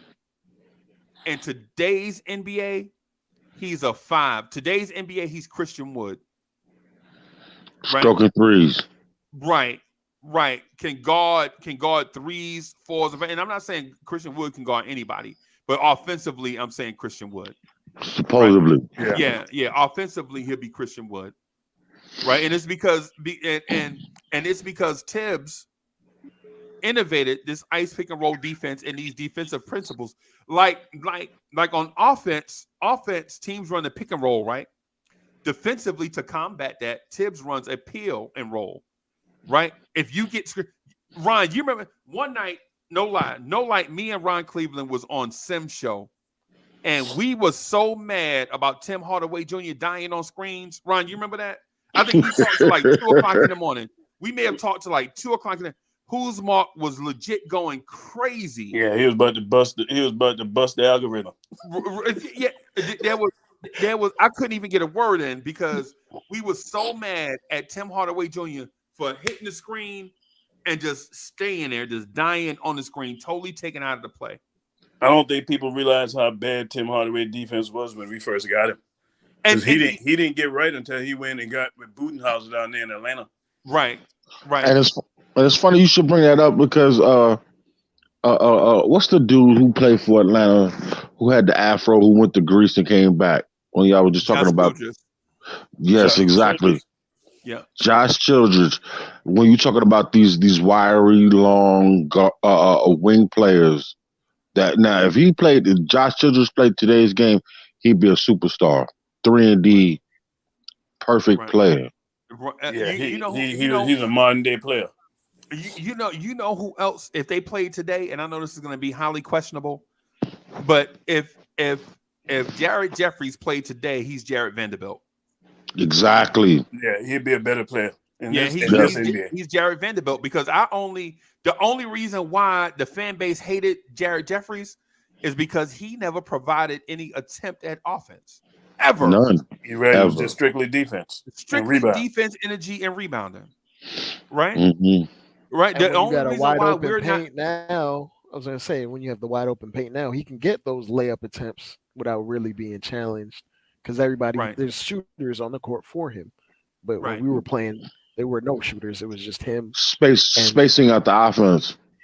Yeah, and that's why when you find these guys now that can play defense, they can last in the league a long time just off defense and rebound. Where in the past, if they couldn't put the ball in the hoop, yeah, you might not be around, partner. Right. Like a what's the guy name? Oh boy, come to my mind. From Chicago. Which one, Ron? Oh boy, that's been on about 4 teams. And he worked. Jimmy Butler? No. Tony Snell? Caruso? From the city of Chicago. Oh, from the city of Chicago. Just got traded. Pat Bev, yeah. Pat Bev would have had a hard time back in the 90s. Yep. What? He'd have been in Greece. Because he would have been too small. He was in China. He wouldn't have I was just saying. And he wouldn't have had no athletic game. But in this era where everybody can shoot, and you get somebody who can play some defense, now his value to a team is worth a lot. Right. You know what I mean? It's all about timing. Just like Omeko, what's the boy? Okafor. Okafor, yeah. Okafor came in the wrong era. Yep. You know, he would have a hustle big with all the fundamentals. He would have came up in that early 90s with a slight post-up game. Are we talking about Jaleel Okafor or no? Jaleel and Omeko. I'm talking. No, Omeko Jaleel. Really, I was talking about Jaleel though, because his game screamed like 90s. Back in the day, basketball. Yeah. He would have been a power forward in the 90s, just instead of he'd have been. Yeah, he would have been. I think my man, legit, Jaleel Okafor, Ron. I don't know if you remember guys like this, but I think Jaleel Okafor would have been Kevin Willis. You remember Oh Kevin yeah, I Willis? remember Kevin Willis. I like Kevin Willis, man. I like Willis, man. Willis showed up to work every night. No, and I worked. agree. I agree. Kevin Willis showed up to work every night, but he was not as athletic. I'm not saying Kevin Willis was the most athletic 6'10", 6'11" cat out there, but what he was much more athletic than the Okafor. We're talking about the one we're talking about from Duke. Am I correct? Right? Yeah, Right. yeah. Yeah, that dude. I mean, I hate to say this, man, about the young man. Anybody who played that amount of basketball at that high level, to me, he was missing that one it factor of he could post up, move. His moves were great, but he did not have that athletic or that first step to put him over the top. Kevin Willis another thing what it was. but Kevin which is Willis why he didn't have a couldn't play. first step either, though. Which is why You he know, another couldn't thing with play him, defense. what it was too, Right. is a prime example. We talked about it today. He was like, matter of fact, me and my son-in-law was talking about it this weekend. You know, he played college ball, man, and we was talking about how guys nowadays, like, when you see these guys come out of college, you know, they come out early, like a Kevin Knox guy, because of what their draft status they say they're gonna get. They're a lottery pick. They gotta go. You know what I mean? Mm-hmm. Where him and a Kevin Knox type person, they would have benefited from staying in college longer to really perfect their game and get their body right. Because like Jaleel body wasn't right neither. That was another thing about him. He was kind of plump. Yeah, he was kind of plump. He wasn't. You can tell And non-athletic. He wasn't missing no cheeseburgers. He was non-athletic. I mean, if he could have slimmed down and then got to the point where there's certain things that these cats are doing nowadays where where they can jump now more so than ever. Right. You know what I'm saying? If you 6'10", it reminds me of that Ohio kid, Jared Sullinger. Similar. Oh, exactly. Right. Even very great. That's a good Vernon Carey. He's another one. That's another good comp. Corliss Williamson. Big Nasty. Big Nasty was. Yo, I saw him though in person. That dude is more shredded than people give him credit for. I think he was very. And you remember Kevin Willis? You remember how shredded Kevin Willis was? Yeah, exactly. He was a specimen. Yeah, he was. Now he was a specimen, bro. Right, exactly. Never missed games. I mean, he was the right hand man for. He was the enforcer on that team for Atlanta. He was like Dale Davis. No, wasn't he? Them Davis boys. And wasn't he on what? Wasn't he on San Antonio? He won some chips with them as well. He went to San Antonio later in his career. As an old man, yeah. Yep, he went and was still chiseled. Him and Steve Smith. But you know what, Freezer? It's funny you call Corliss Williamson name. Man, when I got out of the military, the lady who found the crack in my spine was his cousin. She was a doctor at the hospital at Fort Campbell. Really? What? Yeah. You was at Fort Campbell? Yeah, I was at Fort Campbell from 94. I was in there 94 to 96. Hold on a second. Yo, I'm surprised I did not run across you because I got there in 95, bro. You got there in 95. By that time, I was getting ready. I was because I had just got there from Fort Drum. I had just changed jobs, so I was attached to division in the motor pool. No. Okay, then if you was at division, then you ain't see me because I was on the Tennessee side of post. So you know what I'm saying. Corey, I went from literally from from being an infantry guy living and sleeping outside to go into the division where we go to the field and we eating good and we in the tent. Hold on a second. No, I already know what you're talking about. I know coming back taking showers. It messed my head up, man. Yeah, you coming back every night. Going to the field. This is not going to the field. This ain't what I'm used to. When you go, you don't come back until it's over. I know exactly. Was you assigned to what brigade was you assigned to? First, second, or third? No, hey, I was a part of the headquarters. I was with the generals and stuff. Oh, okay, my fault. Yeah, I was in their motor pool, and it was crazy because when I went to reception, right, the lady was looking at my paperwork, and she was like, "Yeah, we got one that's infantry right here that we can send." I said, "Oh no." I said, "You need to take a look at that." I said, "I ain't infantry no more. I didn't reach that." And so she had to look at it. She said, "Oh, I'm sorry." He's You was a 63 bucks. goner. He's like, she was about to send me the rocket song. Oh, I already know the rocket song. That's the first brigade. Yeah, she was about to send me the rocket song. I was like, no. I'm no longer an infantry soldier. Take a look again. Yeah, you got to double check that. I did my time with that, man. That's my first duty station. God bless it, and I love that place to the day I die. Yeah, man. My first Fort was Kentucky. Fort Drum. Hey, so let me tell y'all something, man. Thank you for y'all service. To this country, man. I appreciate, you know what I'm saying, the veterans.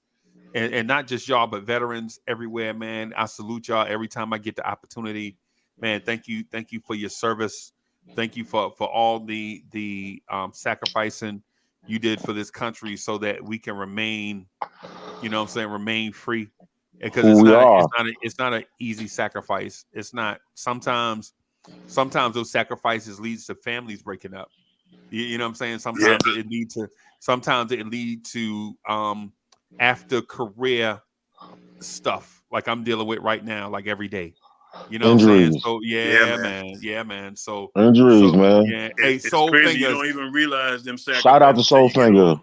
You don't even realize what you sacrifice till you get older. You start like, oh man, I missed that. I wasn't home for that. I wasn't here for that. I wasn't. You know what I mean? Me and my son was talking about that very thing, man, the other day. Yeah, man. You know what I mean? Because he getting ready to go to Hawaii for 4 years. What? 4 days? It's a 4-year campaign now? Yeah, he's getting, he an officer, so probably depends on his job. Probably. Yeah. So he going for 4 years. He's gonna be a Honolulu with the Air Force. That's the Air Force. No wonder. Oh, he's gonna live it up at Fort Shasta. Yeah, man. Yeah, man. But shout out to our brothers Evergreen, Uncle Fulio. Soul Finger. Soul Finger.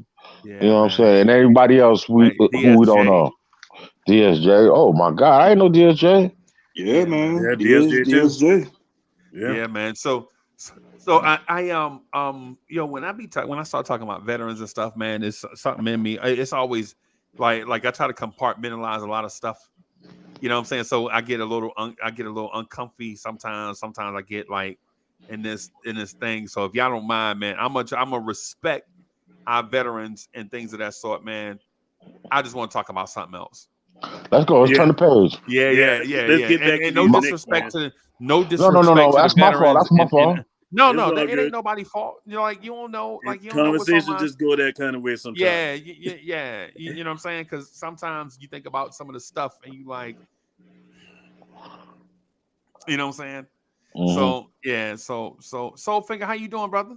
Oh man, I'm good. Hey, you done got skinny in the face. Yeah.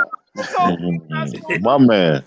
Man, been putting in work, man. I've been putting in work. Yeah, man. Yeah, eating right again. I had to get, we all go through them things, you know what I'm saying? So, I had a little something on my back. I talked to you and Ron about it. If I go dark for a little bit.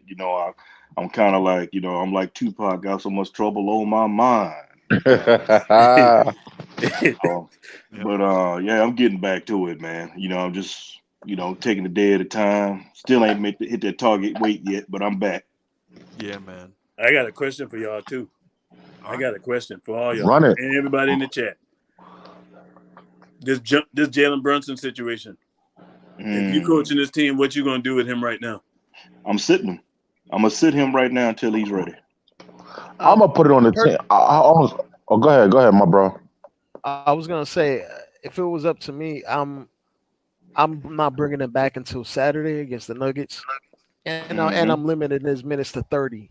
Period. I'm not going above 30 until the playoffs. When we hit the playoffs, so you're doing load management. Yeah. We're good enough. We're good enough where we don't need him to play 36, 37 minutes in a regular season game. I agree with you. Too much. And I want to expound on that, Dre, in the simple fact that Deuce is trying to and as well as especially quickly as well as he's been playing. I want to put more reliance on him because he's soon up for the bag. So let's see what you're gonna do. You know what I'm saying? Going from this on forward. You know what I'm saying? Then him as well as because we all have this question about RJ. You know what I'm saying? And what he's about to do, and Obi Toppin. those are the three.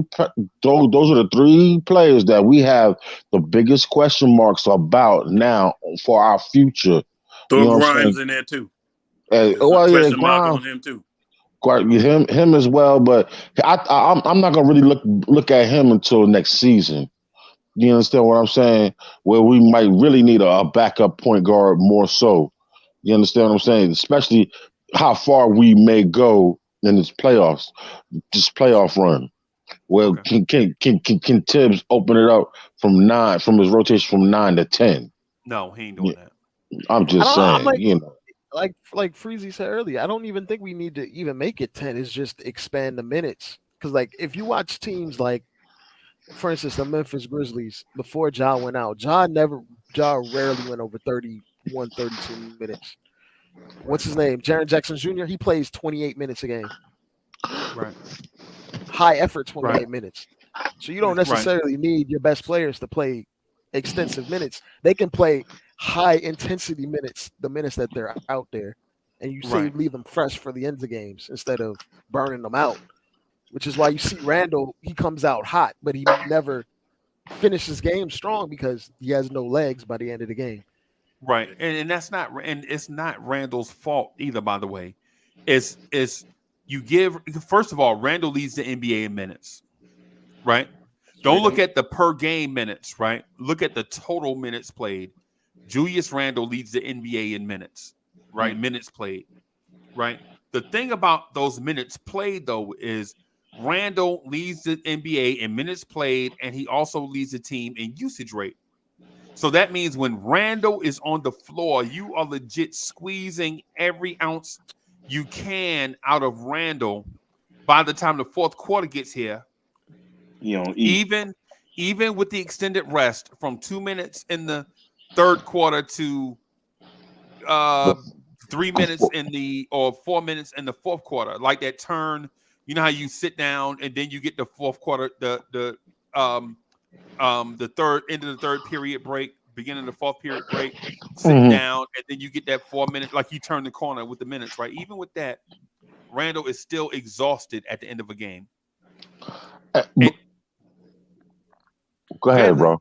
Yeah, No, but also too in the violent way that he plays, the physical takes a way. toll on him. Well, it takes a toll on him. Yeah, he plays a violent brand of basketball, man. It's not fair to him to play 36 minutes a night with his brand for of the faint basketball. at heart, that's for sure. But that's what I just said, though. You Right. get every ounce of Randall. And that's what I'm saying. You get every ounce out of Randall. What I'm saying is, by the time Randall come back in the fourth quarter, where I'm talking about because the thing that we forget to is jump shooting takes a lot of energy out of your legs. So not only is he playing physically, the jump shoot, bro. If you notice, the greatest shooters in NBA history are in elite shape. When you look at Reggie Miller, not an ounce of fat. When you look like at he can still Steph shoot Curry, right now if he had to. Ray Allen, Ray Allen. Jerry West, the logo, Kyle Korver. Yes, these dudes. So you're asking Randall to be that, and to be a rebounder and a bruiser, and You're asking that guy to be a lot, man. Because realistically, what Randall is for us, and the reason why Freezy, I ain't been on in a while, man. But I said this about Randall: that dude is absolutely a star. Right? He is absolutely a star. I mean, those numbers they threw out, but where he stacks up with other Knicks players in the history of the Knicks. I mean, I didn't even know about that, but I'm looking at his impact, and stars are normally tone setters. You know what I mean? Notice I ain't say superstar. Superstars born in the playoffs. Stars made in the regular season, and nobody can deny it. That guy's 25 and 10. The only power forward playing any better than him is Giannis. The other guy is a power forward in name only, and that's LeBron James. LeBron James does not play the power forward position. He is the point guard of that team. And the other guy, KD is a power forward in height only, but he plays on the perimeter. So when you look at true power forwards in this game, Randall is the second best one in this league, period. And I know a lot of people don't want to hear that, but it's the truth. And you got to give him his credit. And the guy shows up to work playing every like it. night. I'll give him I ain't gonna lie to you. You know what I'm saying? Because if you notice right now, a generation is about to die. You know what I'm saying? They Like about to move on. die. Not Type players. now. And, I mean, not in actuality, but I'm saying in the simple fact that okay, the LeBron James era of the players that he played with are They're far all gone. gone. LeBron is the only one left from Yeah, that one. LeBron, He's the the last. last one, pretty much He's the the draft last class. one of that draft class. So now, if you look at this new generation of prime young supposed stars, not necessarily superstars, but stars, players. You know what I'm saying? Now you're seeing the fact that the Julius Randles, the Giannis's, and everybody within grouping within in the 5 or 6 years of him being drafted. And you got to think he's Sabonis. so bonus. He's the Karl Malone of his day. You know what? That's a good comparison too. Yeah, that's a real good. That's a real good comparison. And he's asked to do more than what Karl Malone was doing. Exactly. Karl Malone was shooting threes.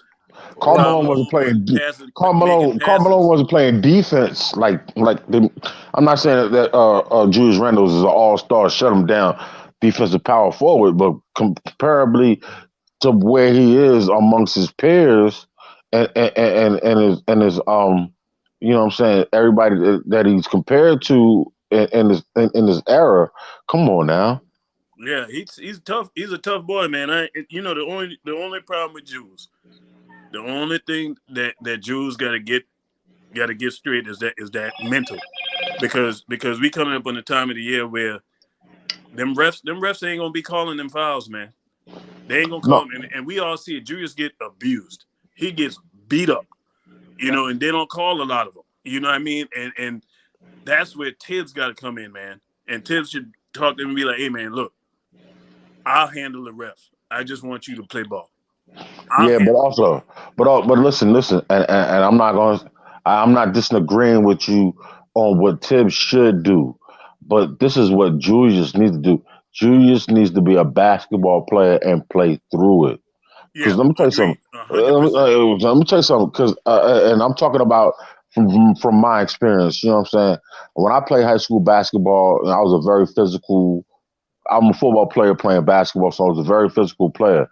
So I didn't complain about fouls being called on me. You called me a foul, all right. So now I got to think about it. Or if I didn't get a foul called on me because of the nature of the way I played, I didn't even sit there and cry about it. I played through it. You understand what I'm saying? So And that's now, the thing, Corey. Guess what? You can argue till the cows come on. Them refs ain't changing the call. No, they're Because gonna do more. what's that's why I done? don't understand why What guys argue with them refs, man. They done made their call. They ain't changing it. what's done is done. Yeah. You understand? You understand what I'm saying? Handle what you can control, man. But I promise you on the next one you're gonna give me mine. Exactly. Mm-hmm. Just do your thing, man. Them fouls that come, and the thing is, see what Julius is getting. I'm gonna tell you, we all know it's levels in basketball. Julius, 2-time All-Star, well deserved, but he ain't to the superstar status yet. Them calls he looking for is them superstar calls. Because let's face it, man, a lot of these guys that get these fouls calls, man, a lot of time them things don't even be fouls. I'm like, that's a foul? Seriously? You talk about the Hardens and the stinking Embiids. You understand what I'm Embiid, saying? Anthony Davis, all these guys be getting these fouls called, man, that you be like, what? That ain't even a foul. And you just get mugged a lot of nights and they don't call them. And that's what I appreciated about last night.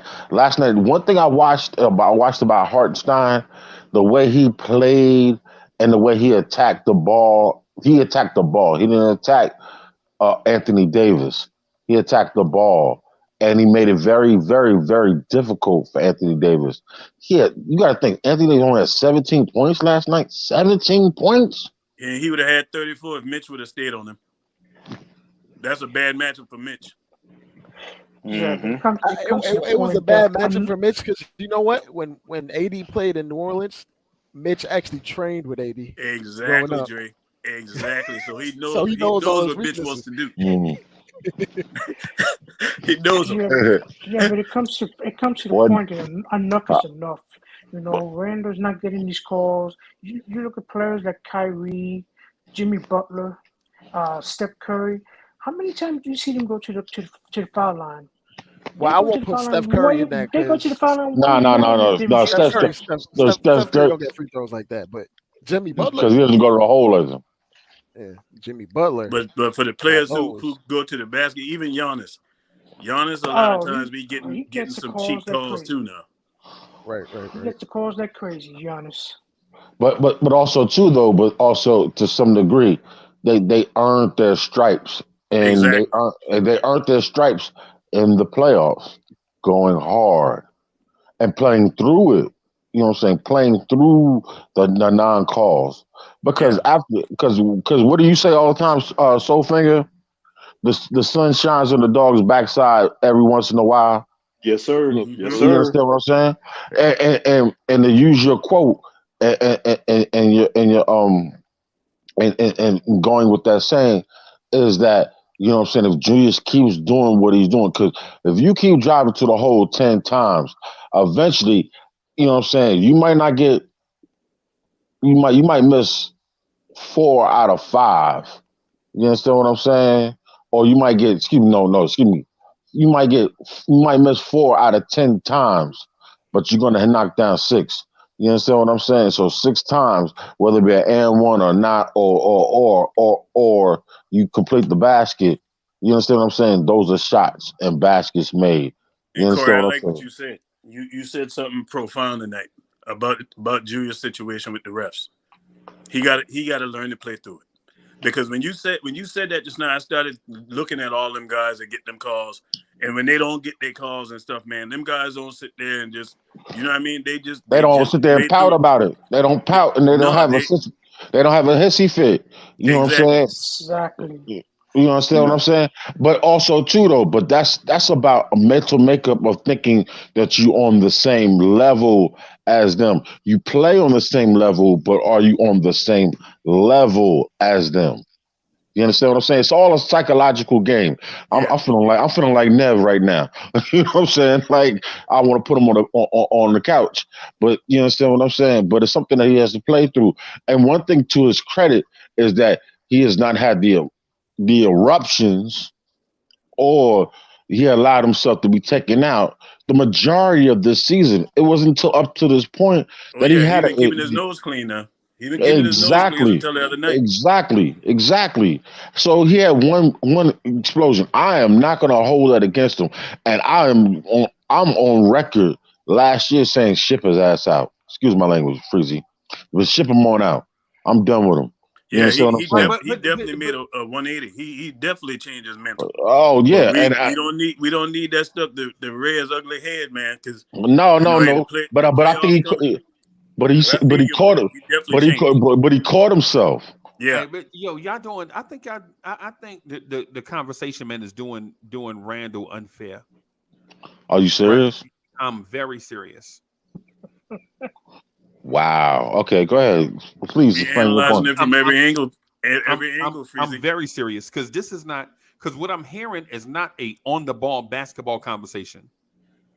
What I'm hearing is an overview of things that have happened, and what I think is that we have to look at it from a basketball perspective on the court, Okay, right? please.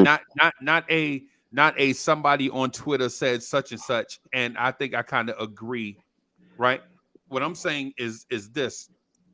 Anybody in here that in the panel that have played basketball understands, and I'm talking about basketball at somewhat of a high level, whether it's high school or whatever it is, Mm-hmm. right?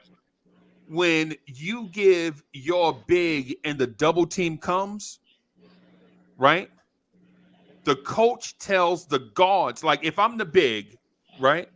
And Ron is the point guard, when I get the ball on the entry pass and they come double team, and I get trapped and I turn the ball over, man, the coach is gonna throw the clipboard, slam it down, swipe all the drinks on the floor, and go cuss Ron out.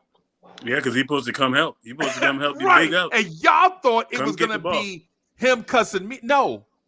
The meltdown, Ron, the meltdown occurred against the Clippers Mm-hmm. because Jalen Brunson was not on the floor. floor general absolutely. was not Absolutely. there to help Randall. To bail him out. I get that. Yeah, I get absolutely. Right. Just hear me out on it. Just hear me out on it, right? Mm-hmm. Randall's meltdown is not a byproduct of this dude being unstable. It's frustration that a lot of these cats are not stepping up in these moments, and all they complain about is getting the opportunity. Oh, I just want my chance. I want my chance. And then you get the chance. I agree with that. You get the chance, and you do nothing with it. I agree. You're correct. You're correct. You're correct. Hear me out. Let me just, because I was listening. I was rocking with you. I was listening. You know what I'm saying? Like, the thing is fans, we have to unravel these narratives that slowly snowball into a certain thing, and then before you know it, it's a finger pointing thing. We made a villain out of somebody who is a part of our family, and we shouldn't. Ron, you know what that Clippers game reminded me of? What's that? It reminded me of the way Randall had meltdowns last year. Yeah, it did. Right? And you know what is similar between last year and that Clippers game? You know what was very similar? Jalen Brunson. We didn't have a point guard, a general on that floor because Randall was being asked to do a lot. Too much. And nobody, and so when you say that, did Grimes step up in that? And he stepped up late in the game, right? Yeah. He started cooking him. Tibbs put him on the bench. Yeah, but my thing is we all understand that in order for this team to win, we have to have 3 good players on the floor at the same time. At least. And Freezy, guess what? That's why I said it today on D's show, man. I said this. This is the reason why you got a Derrick Rose on this roster. For situations like this. My mind. This is why you have a Derrick Rose. Do we want to see Derrick Rose play every night? Of course not. No, but situation dictates you got to have a contingency plan. And Right. I'm sorry, I love Emmanuel Quickley, but I don't like Emmanuel Quickley having to be that starting point guard night in and night out, because Quickley at his best is when he is off ball, or when he can switch up a little bit, not having to be carrying that ball. Right. But Derrick Rose, the minute Brunson went down and they said he was not playing, he was supposed to dust that boy off and say, okay, get him out of the mothballs and put, hey, old man, what you got tonight? That's what he was. You need to get him on the court. Hit him with some of that WD-40 on those knees and let him go. give him a baby aspirin and be like, hey, bro, what you got? You know what I'm saying? And Ron, some of them chewables. Yeah, only veterans, only seasoned individuals might know something about that, right? But Ron, I mentioned Mike Conley, right? It's the reason why I was pounding the table for Mike Conley the entire time. He would Not have been because perfect. I wanted Mike Conley to come here and step into the fountain of youth, but a break the glass in case of emergency. Yeah. And that's what Derrick Rose is supposed to be And right that's now. what Derrick Rose was supposed to be. And Derrick Rose was supposed to give us 15 minutes, 7.5 in the first half, 7.5 in the second half. But that's what Tibbs went wrong in this 3-game losing streak. Yep. That's the only thing that he did wrong. That's the biggest gripe on Tibbs. Tibbs doesn't necessarily adjust in game; he just after the game or The stability was before needed. the game situation where he knew coming into the game you didn't have Brunson, so now you go ahead and make that adjustment. Hey, that's what I mean. Derrick, That's what I mean. Like he makes his adjustments in intervals of 5 games, so he needs 5 games of Brunson being out for him to think about that. You know what, Dre? This is what I love and hate about you, because that's why I'm glad you got that name, IBNK. You know what I'm saying? I know basketball, man. Right. Because you bring out the darkest truth in the light of the BS. I guarantee y'all this. I guarantee if Derrick Rose would have played these 3 games, we wouldn't have lost 3 straight. No, we wouldn't have lost. I put money on that. No, I think we would have pulled. I think we could have pulled 2 of them. I think we'd have beat Sacramento. Oh, what? Sacramento and LA.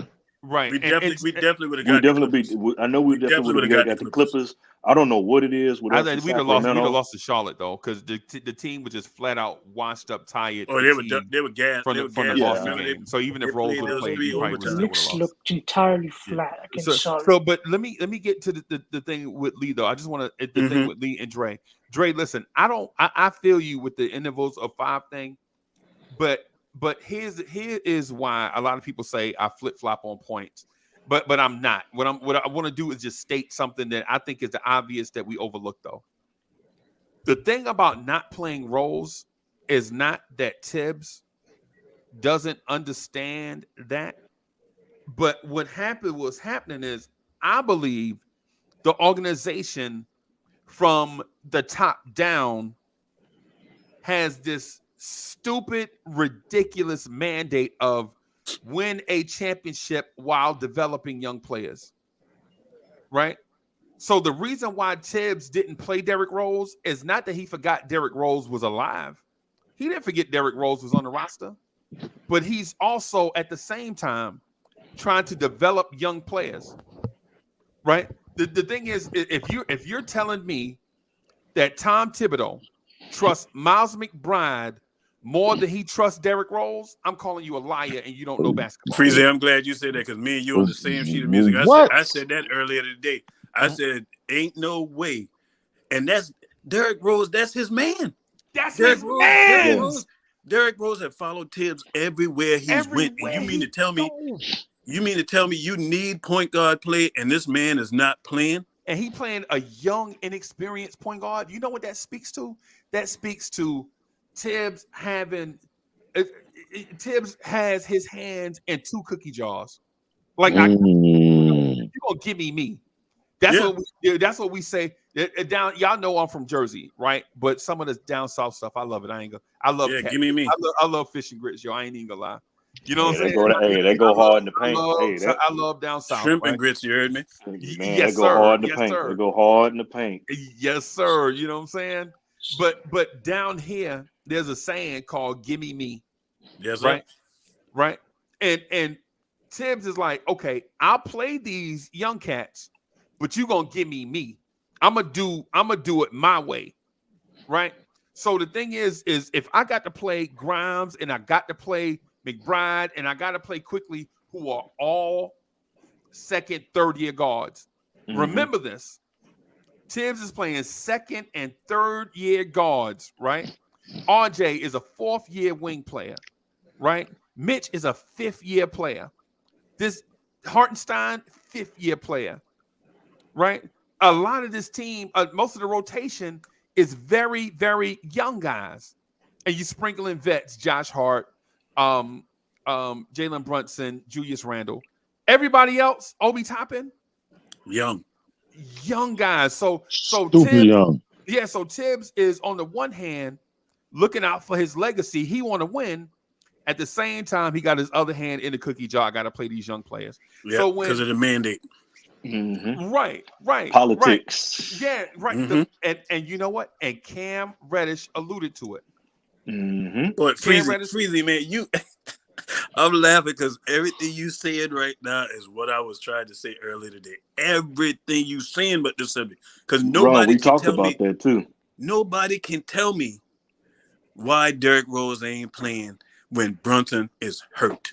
Give me a logical reason why he's not, because now you got a logical reason to play him.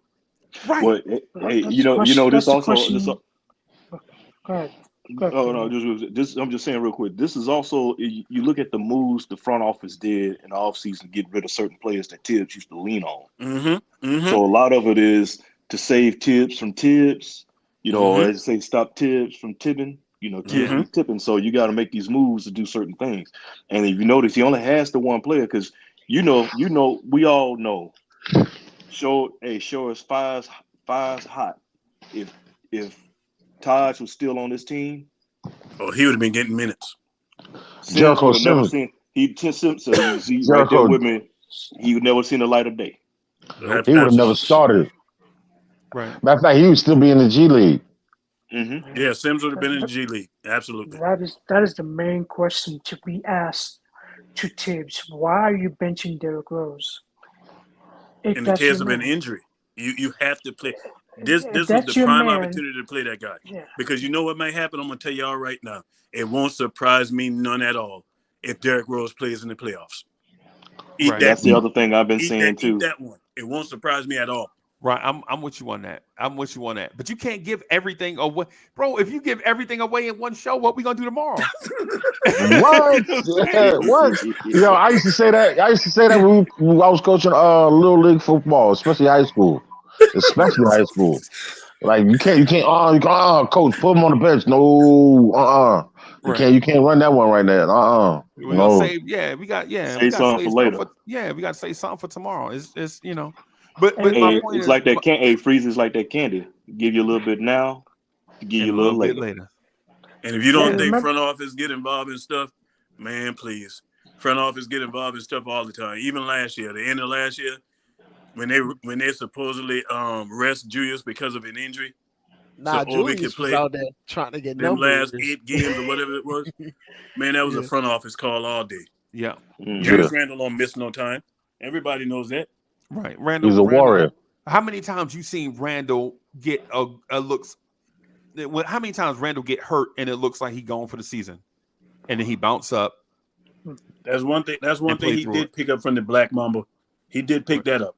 Right. You show up He for Mhm. picked work. that up You for don't take time off. LeBron because LeBron would From turn his LeBron. ankle halfway over and then turn Yes. it, realign it, and get right back in the game. yeah. He tightened the bolts up and get right back whoa, in the game. whoa, young LeBron, not LeBron Yeah, now, yeah. but Oh, young yeah, LeBron. yeah. The Android. Yeah, yeah. His LeBron operating system is outdated now, but before that, he was a machine. You know what I'm saying? Yeah, you know LeBron like that the old school robot from Lost in Space. Danger. He's outdated. Yeah. LeBron is a T1000. He's about to say he was Facts. LeBron is a Schwarzenegger. That's a good one, Freezy. Yeah, man. But you know the thing is when I look at the situation with them 3 games that we lost, and what made me mad about it is that you had a safety valve Mhm. that could have picked up from Brunson, could have picked up Brunson's slack, Right. and it would have actually made Quickly even better because Quickly and Derrick Rose got chemistry. Yeah, Right. and They then played together. you have quickly going off ball more or Exactly. less. So D Rose run the point, And and guess we've what? seen how they are together. We've And seen guess that. what? You still could play deuce. You still could get deuce time. Right. No, but let me ask y'all a question, gentlemen, to the panel, and it's a real good question. Do you think that was a panic moment, or was that just a Tibbs moment? Oh, when? Which moment? Which for moment? what? For not Uh, playing Derrick. Exactly. What do you think? Because it was a necessary of the moment, or No, it was was no it? moment. That was no moment. That's just Tibbs. That's Tibbin, man. It's He just being stubborn. just Tibbin. He's being like Gargamel, set in his ways, man. I got another theory on that. You know what I think it is? I think he wanted to see what these young fellas could do without Brunson. If Brunson ain't, so he can have that built-in reason to go to Derrick Rose in case something like this happened again. Right. Facts. Because now you got the evidence on the table. Hey, we lost 3 straight games without Brunson, but this is the guy you want me to have starting point guard, and I got a all-star, ex all-star, the youngest MVP in the league that can run an offense the way I want it ran, and you got him on the bench. So guess what? I'm gonna play the guy I want to play, and they can't argue with it. That's a good point to think about too, because I wasn't even looking at it from that angle. But you know, the whole thing with Derrick Rose is a good save. It's a good emergency piece. And I Exactly, guess, and that's and all I'm I was looking at saying, man. him. Ain't no long-term situation. Because Derrick, Yeah, you know. he's I think he's using He's holding on to Derrick Rose like you hold on to that challenge. You only get that one challenge, so he's just waiting for the opportunity. Yeah. In the game of spades, if you're trying to stop Break that in team case of from getting that 10 emergency. for 2 on you, you got that one card you trying to cut. Yeah, That That's draw Derrick four. trying to Rose. get that one. That last draw 4. Yeah, Yeah. and you know, it's like that. I don't know if and I use cultural references a lot. You know, I know this channel is not like a lot of other channels where it's strictly to the point about the box score and all that stuff. I like that this channel I like to think it's a culture channel, like a culture basketball channel, right? And so when I hear y'all say "holding on," it reminds me of that old LTD song. Y'all remember that? Anybody Oh remember yeah. that? Holding on is very hard to do when the love is gone, and that's no lie. You know what I'm saying? Anybody remember that? Maybe I'm old. LTD. The ballad. LTD. The Yeah, ballads. Oh, the ballads. Yeah. yeah, Hey, man. I want to say this. A lot of these games that the Knicks lost this season, it has to do with one thing, and we've all seen it, and I'm going to keep saying it: the double team. This team has been doing double teaming way too many times. Game night and game day, they've been double teaming, leaving guys wide open behind the 3-point line. And these guys been knocking down these shots because the Knicks continue to double team. That is part of why the Knicks have lost a lot of these games this season. Yeah, it'd be some defensive breakdowns is what I I'm noticed. I'm gonna go one simpler. I'm gonna go Lack of one. communication on defense. I'm gonna bring up something even more simpler than that though, Adam. Free Yeah. throws. Oh Yeah, man. can we Oh, hit the one? free throws, yeah. The Free free throw throws. missing is Man, if you was ridiculous. to go look at all the games we lost, I would be afraid Man, to see how many games we lost because we didn't make free throws. and That's a good one to open you up. know what my saying when it comes to shots, right? You know what I say about when it comes to shots. Yeah, they can't hit the backside of an You elephant with a lining board. yeah, man. When it's do or die, man. I mean, they get to the line, and I prompt man by everything holding on God's green creation. They couldn't hit it. Like I said, you couldn't hit them with a laser scope, with a heat-seeking missile, and CNI dogs. They can't hit it. And you know it's crazy. It'd be contagious too. Like Man, when they miss, it's like gremlins. It's like gremlins. They everybody just get a spread taste it. of it. Like they sharing drinks or something. Everybody get it. Yep. But hey, I gotta give this young man some respect too. I gotta put some respect on his name tonight. Shout out to RJ Barrett last night, man. Yeah. RJ Barrett don't play the way he played in that game. We lose that game. You What? can take that one. My And, gosh. What? What? Gotta get 30 points, man. 30 points Give from my RJ was them 30 points was big, and it was late in the game when RJ was doing his thing. See, one thing about me, I ain't one of them ones. I'm gonna give you your credit when you play good, and I'm gonna give you them thorns when you play bad. Right. now But hold on a RJ second. last night, RJ had a big to do on why we won that game, and hot I stuff. want to expound on that because I ain't gonna lie to you. The Saturday Clipper game, I text Freeze. I was like, "Yeah, RJ gonna show up and do his thing." And you know what he said? I guess. You know what he said to me? I guess Wait, not tonight. Hey, Freeze. the roller coaster continues. Right. Yeah, but but what I'm gonna say this about my nephew though is my nephew. I swear on a stack of 150 Bibles. I believe in my heart he's gonna be the X factor on why we move on to the second round. Freezy, he better be. No, I don't Corey, see it. he better be. Because if he's the reason why we go home, you know what's gonna happen to your nephew, right? I already know he's gonna be in Canada. He's gonna be in Canada with a Messiah, a jury talking about who we're gonna get over here from my He's country. gonna hear these words. This is your captain speaking. Yep. Please Of put your course. tray in the upright position. Fasten your seatbelts. Prepare for takeoff. Parts unknown. Exactly. Ron, let me disagree with you a little bit on that. Right? I think I have this weird theory, and maybe you can correct me if I'm wrong. Right? Uh-huh. This is I'm disagreeing, not to be disagreeable. No, but I get you. Go ahead. But if you can help me through this, man, please, I think if the Knicks fail to advance in the playoffs, I think Tibbs is gone. Ooh.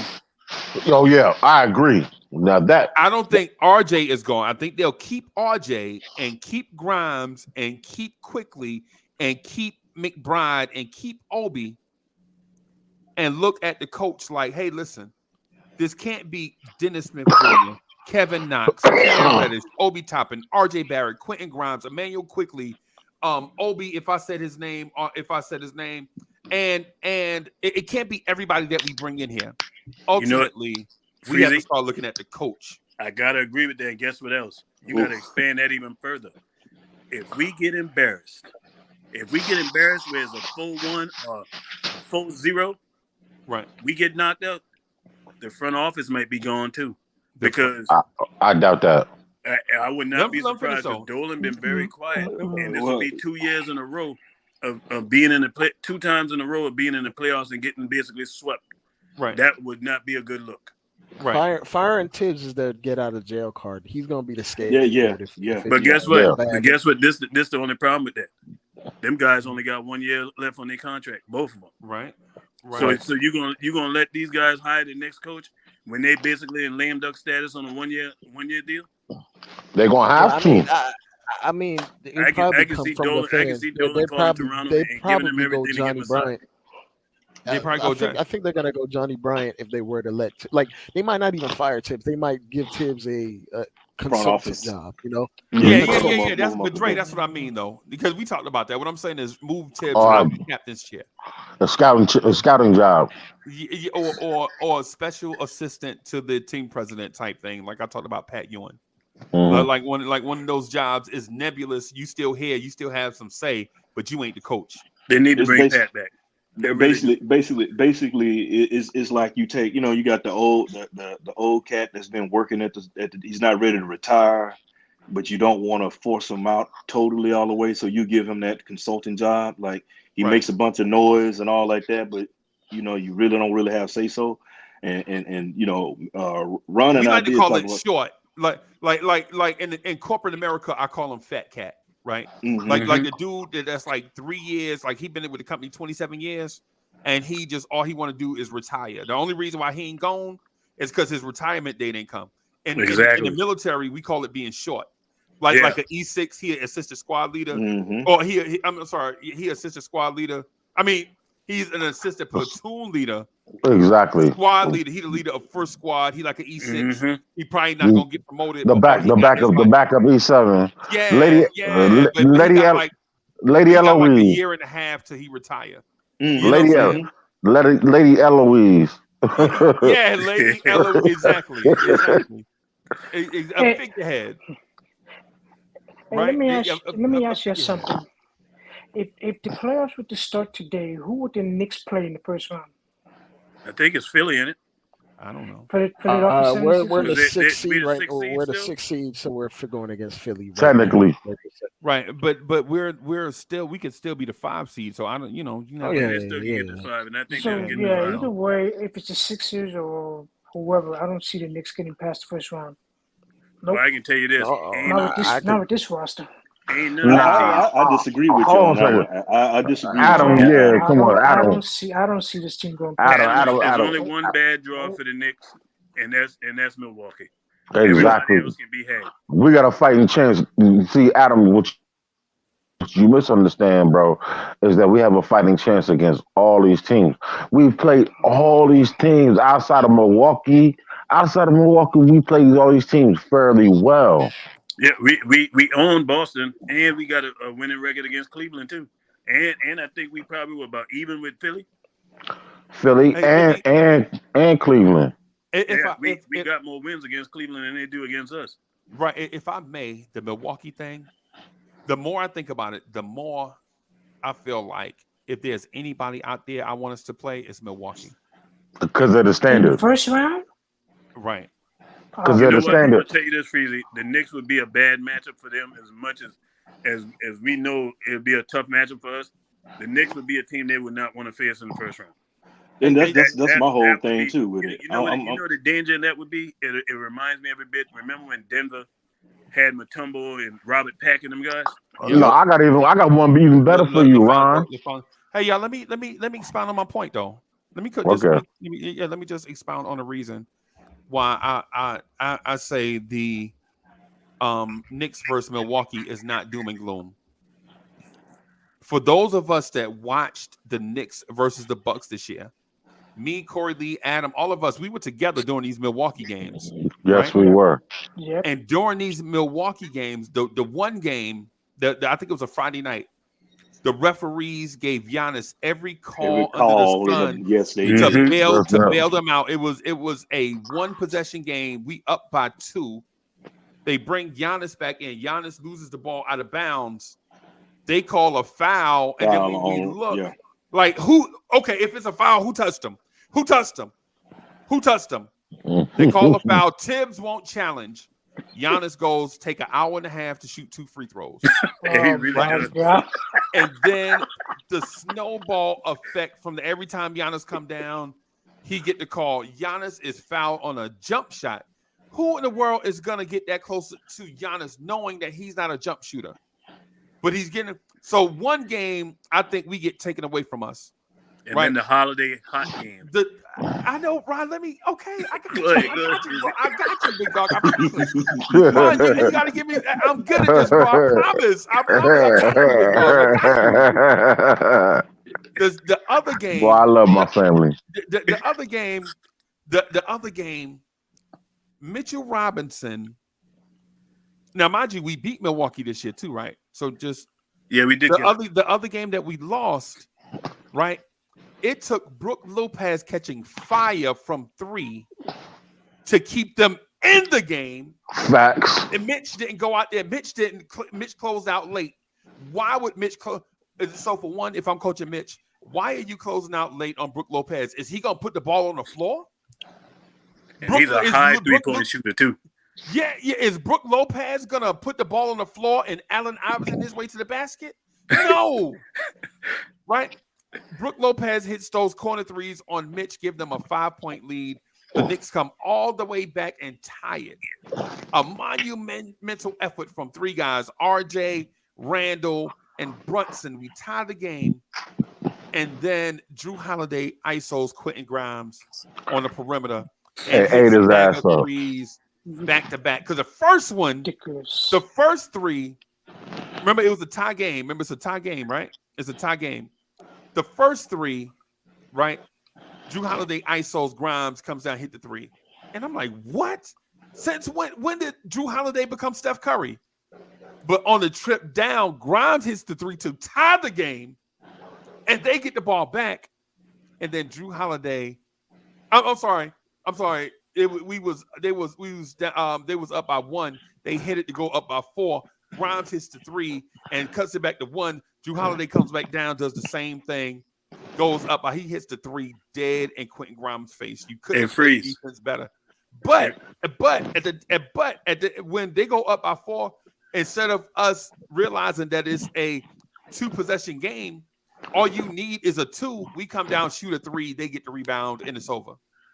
You know what? That game, Freezy, that was the games that Tibbs made a strategic mistake, because I remember it just like yesterday. Holiday was not getting off on Grimes. It wasn't until Grimes went to the bench that Holiday started heating up. And when he brought him back in, you already know it was too once late. a player hot, that's it. Just a wrap, what I would say to you, Ron, is that game. What I would say to you is I think Quickly should have been on Drew Holiday, but for the money, they're about the same height. Everyone's got a dream. What's that? Somebody watching TV. That's Lee watching Netflix. That's Lee watching Netflix. Lee, you ain't supposed to be watching Cinemax this time of night. Lee watching Showtime this time. I'm just joking with you, Lee. It's all good. No. I caught the adult channel.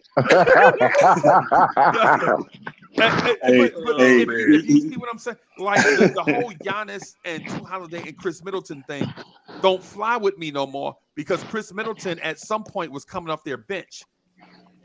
So don't talk to me about, well, they have Chris Middleton. You know, he's the playoff Kobe. Nah. What? Nah, that Charlestown's finest, man. That's Charlestown's finest. Stop it. South Carolina. South Carolina got them athletes, man. Y'all better recognize some AJ Green. Remember AJ Green from the Bengals? Yeah. Remember Roddy White from the Falcons? Man, hey, Freezy. I was gonna say Freezy. AJ Green used to date this girl I worked with at the hospital, her sister. And she said, my sister messed that up. What? Okay. I was, It's a small one. Go ahead, I was Dre. gonna, I was gonna say Freezy. The reason why, like, it's not a talent discrepancy that I have against the Bucks. It's the coaching gap that Oh that yeah, I'm afraid Oh that of is no, something. in the no, playoffs. no, no. No, Okay, go ahead, bro. Go no. ahead and cook though. No. I'm not. I feel like there was a stigma on Coach Bud in terms of his adjustments, where he never used to make the correct ones, or he waited too long, and he figured it out on that finals run, where he figured out what right buttons to push, and he doesn't take it takes him a blink to notice what's wrong on the court, and he will make the adjustment. I don't see Tibbs like making adjustments on the fly. He will just let us run the same things over and over and not really exploit whatever. Like like like for instance, we saw what the Bucks did to exploit our defense, right? In that playoff in that game where Brook Lopez caught raging hot from three, but Brook Right, Lopez was open from three a lot of the times because we right, by design we give that up and we never adjusted to it. right. So Bud was like, "Hey man, drive to the paint, drive and kick, and just hit Brook Lopez," and we literally lost from that Let's happening go. 6 or 7 times in a row Hey, with Right, and no Brooke got adjustment. hot. Brooke got hot. Period. It right, didn't even matter that he got hot or not. He was going to take that shot regardless. right, Yeah, you knew he was gonna take that. right. And Yep. and teams know that though. It's the reason why we beat the Celtics. Jason Tatum kicked the ball out to Al Horford, who had torched us in previous games with that same shot, that same play. Same spot almost. Boston ran that same play that teams beat us with, right? Yep. That penetrate from one side, kick to the short corner for Swing. a big open for three, clear the paint. If they clog the paint, kick out to three to Al Horford, Brook Lopez, Dean Wade, Kevin Love, whatever. Insert power forward big man here, right? But what I'm saying to y'all is knowing this, knowing that we beat them already, right? Twice. And knowing that it took a Herculean effort from a dude getting scorching hot against our so-called best perimeter defender in order for them to win. Because if it wasn't for that and the game where the referees was just like, yo, we just giving everything to Yeah, they just to mailed Giannis. it in Yeah, to him. I remember that. Yeah, But they just Freeze, gave everything to Giannis. but We would Freeze, And they be did that like in too the 3-0 against, against playoff, the Bucks. and they but did like this too Freeze, against with Philly too. They did that with us in Philly when both Mitch and Hartenstein fouled out. Come See, on, man. Freezy, our next Oh, our that's next steps crazy. to win games like that.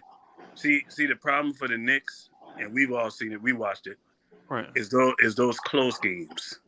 See, Hmm when the game get tight, that's when we more apt to make a mistake, and that's the only reason why Milwaukee is the team that I'm not Wow. afraid of them, they exploit mistakes Yeah. but they over there. exploit mistakes, man. I'm Philly, But a Philly, push back.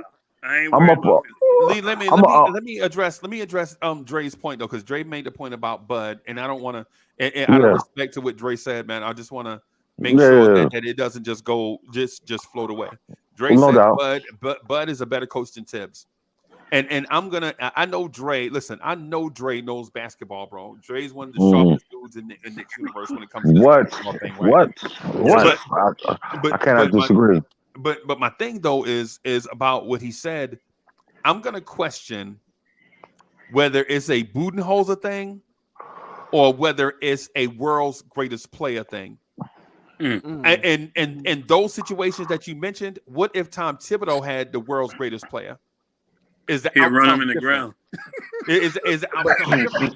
But Because but the Bud, thing is, but the thing is, Freezy, like he can have the world's greatest player, but does he maximize the world's greatest player's strengths as well No, as Bud does? No, Tom Thibodeau. When Tom Thibodeau had the world's greatest player, the world's greatest player won the league MVP. D Rose. They won 60 games, but you know LeBron was the best player in the. But okay, but yeah. Well, I mean, no, okay. Not comparably, that year. comparably. Well, let's I mean, he just won say top. Let's just 60 say games. He won 60 let's just games. say He had a top five three then, player. because right now it's Yeah, an top argument three, whether Jokic or Luka or Giannis Right. or Embiid or the so yeah. Right, So right. but you get what I'm saying. If you give Tom Thibodeau in the same situation, if you arm him with the world's greatest player, does they do things look differently? And I'm gonna say to you, I think they do. Well, yeah, Right? Like say for superstar makes instance, the difference. for instance, Hey, that hey, situation where we lose to the Bucks, where Giannis is getting every call, and say we're armed with Luka Doncic on the other side. hey, Freezy, I'm Do gonna we push go back on down that though. in a whimper? Huh? I'm gonna push back on that though because Giannis went out in that ECF and what happened? They What still happened? won. They still And won. because They of beat who? Atlanta. And because of why? I mean, they beat Atlanta. They beat who was in front of them. But when Giannis went down, we all thought they were done. General consensus. Atlanta is a fraud. Yeah. I mean, they're a fraud, but we didn't know that until The now. Hawks are, and We didn't know that salute to until We now. Talk Hawks. Salute to We Talk Hawks. But I just think the Hawks are a fraud. I thought they And were what proves done my as soon as point is, Giannis went down. from that time to now, they done had 3 coaches. And it did wrong. It Hey, did. I want to say this. Go ahead. I don't know what is going on with this Giannis guy, but it looks to me that these officiating crew, they must have loved this guy because he's getting all the calls in the planet. And each time the Knicks face the Bucks, you have a different officiating crew, and they just keep calling fouls for him. Well, Adam, And you say and, that and when because they Adam, you say that because you're Adam is a seasoned guy. But if you think Giannis is getting calls, if you think Luka is getting calls, if they got a superstar on the team, they're gonna just get that call on imagine. us. Just imagine what Michael it's Jordan? like in the 90s when you have a great organization and Michael Jordan walks into your arena. You already know that you can't even touch him. That was the cash cow, man. The league was going global. Right. And he was the figurehead for that. Giannis, I'm telling you, the way Giannis He's a byproduct.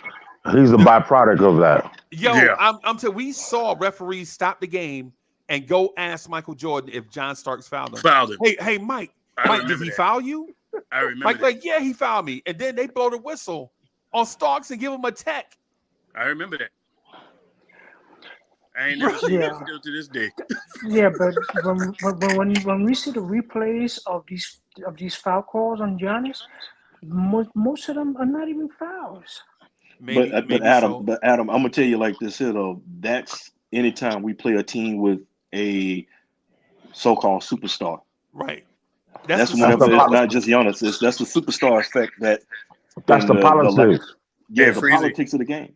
I'm about to blow y'all up right now with this one. Yeah, I'm about to blow up the algorithm. You know there's a storm coming. A good one for the New York Knicks this offseason. Oh. That guy named you called earlier? Joel? He will be a Knick. Who? Wait a minute. Who? Wait. Let him cut. Yeah, let him. The second coming of Patrick Ewing. Embiid. He's coming. Man, hell no, man. I don't want him. I don't even want him. Hey, Freezy. Hold on, crazy. Connect the dots. Connect the dots. I didn't know this. That man was CAA too. Okay. Leon Rose was his agent. It's the connections. And from all accounts, he still ain't too happy over there with them Sixers. Man, look at him. They flame out. It's reported heavily. It's being reported heavily that dude is looking at the Knicks. My man, look at him, man. I'm telling you right now, I don't care if Patrick says he wants to come to the Knicks. I'm moving whoever and whatever to get that dude. I'm telling you right now. Bro, he's the worst. But you got He's the worst fit. Why? For the Knicks. Why? Okay. Why? Go ahead, Lee. Hold on. Let Lee go ahead, Lee. He's the worst fit for the Knicks. Okay. You talking about we got Julius Randle, we got Brunson. Those two right there demand the ball, and we still got RJ. You understand what I'm saying? Will probably be gone. RJ be gone. I know this. Hey, let him finish. Go ahead, Lee.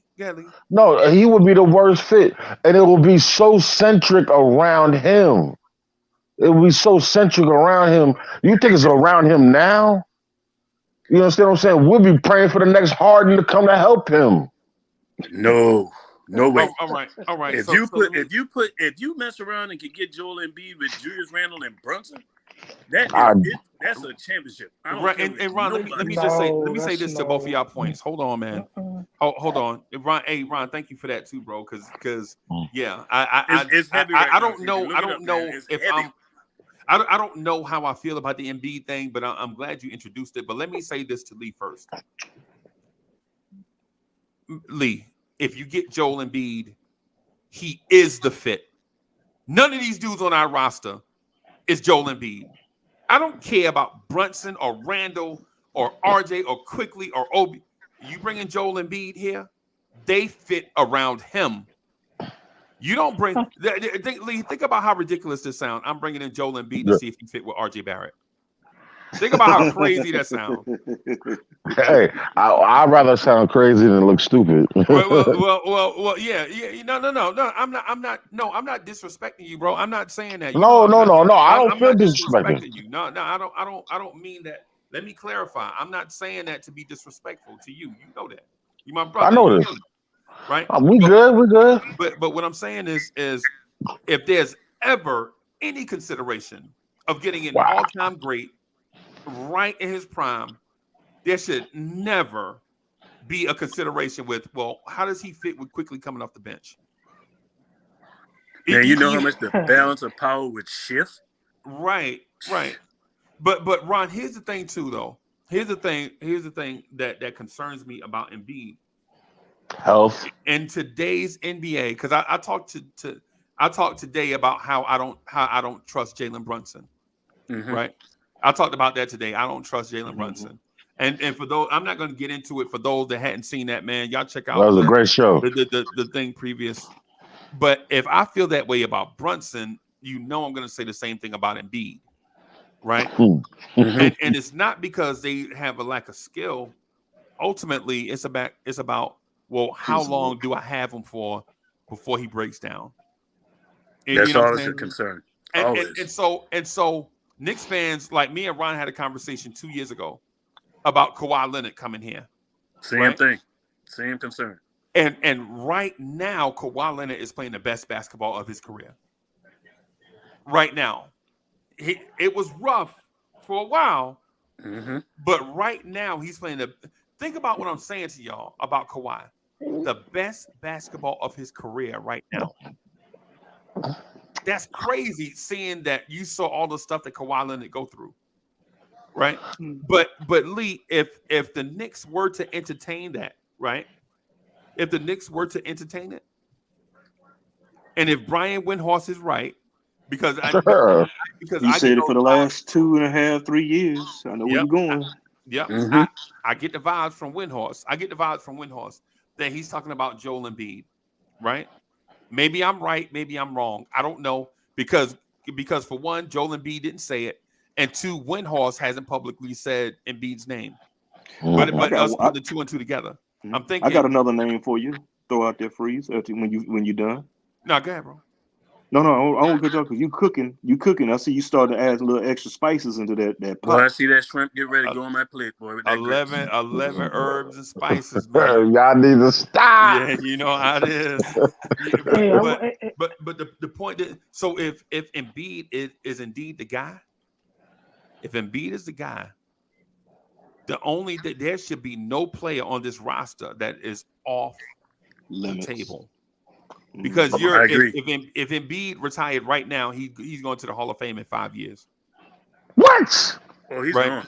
He's gone. Oh yeah. And that's after him missing 2.5 years at the beginning of his career. No, Freezy. Now with all that said, now I have this to say.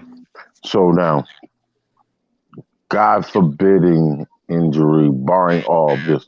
Let's say in minutes restrictions and all that stuff like that. So we're banking on a player that we can have maybe 4 months out of an 8-month season.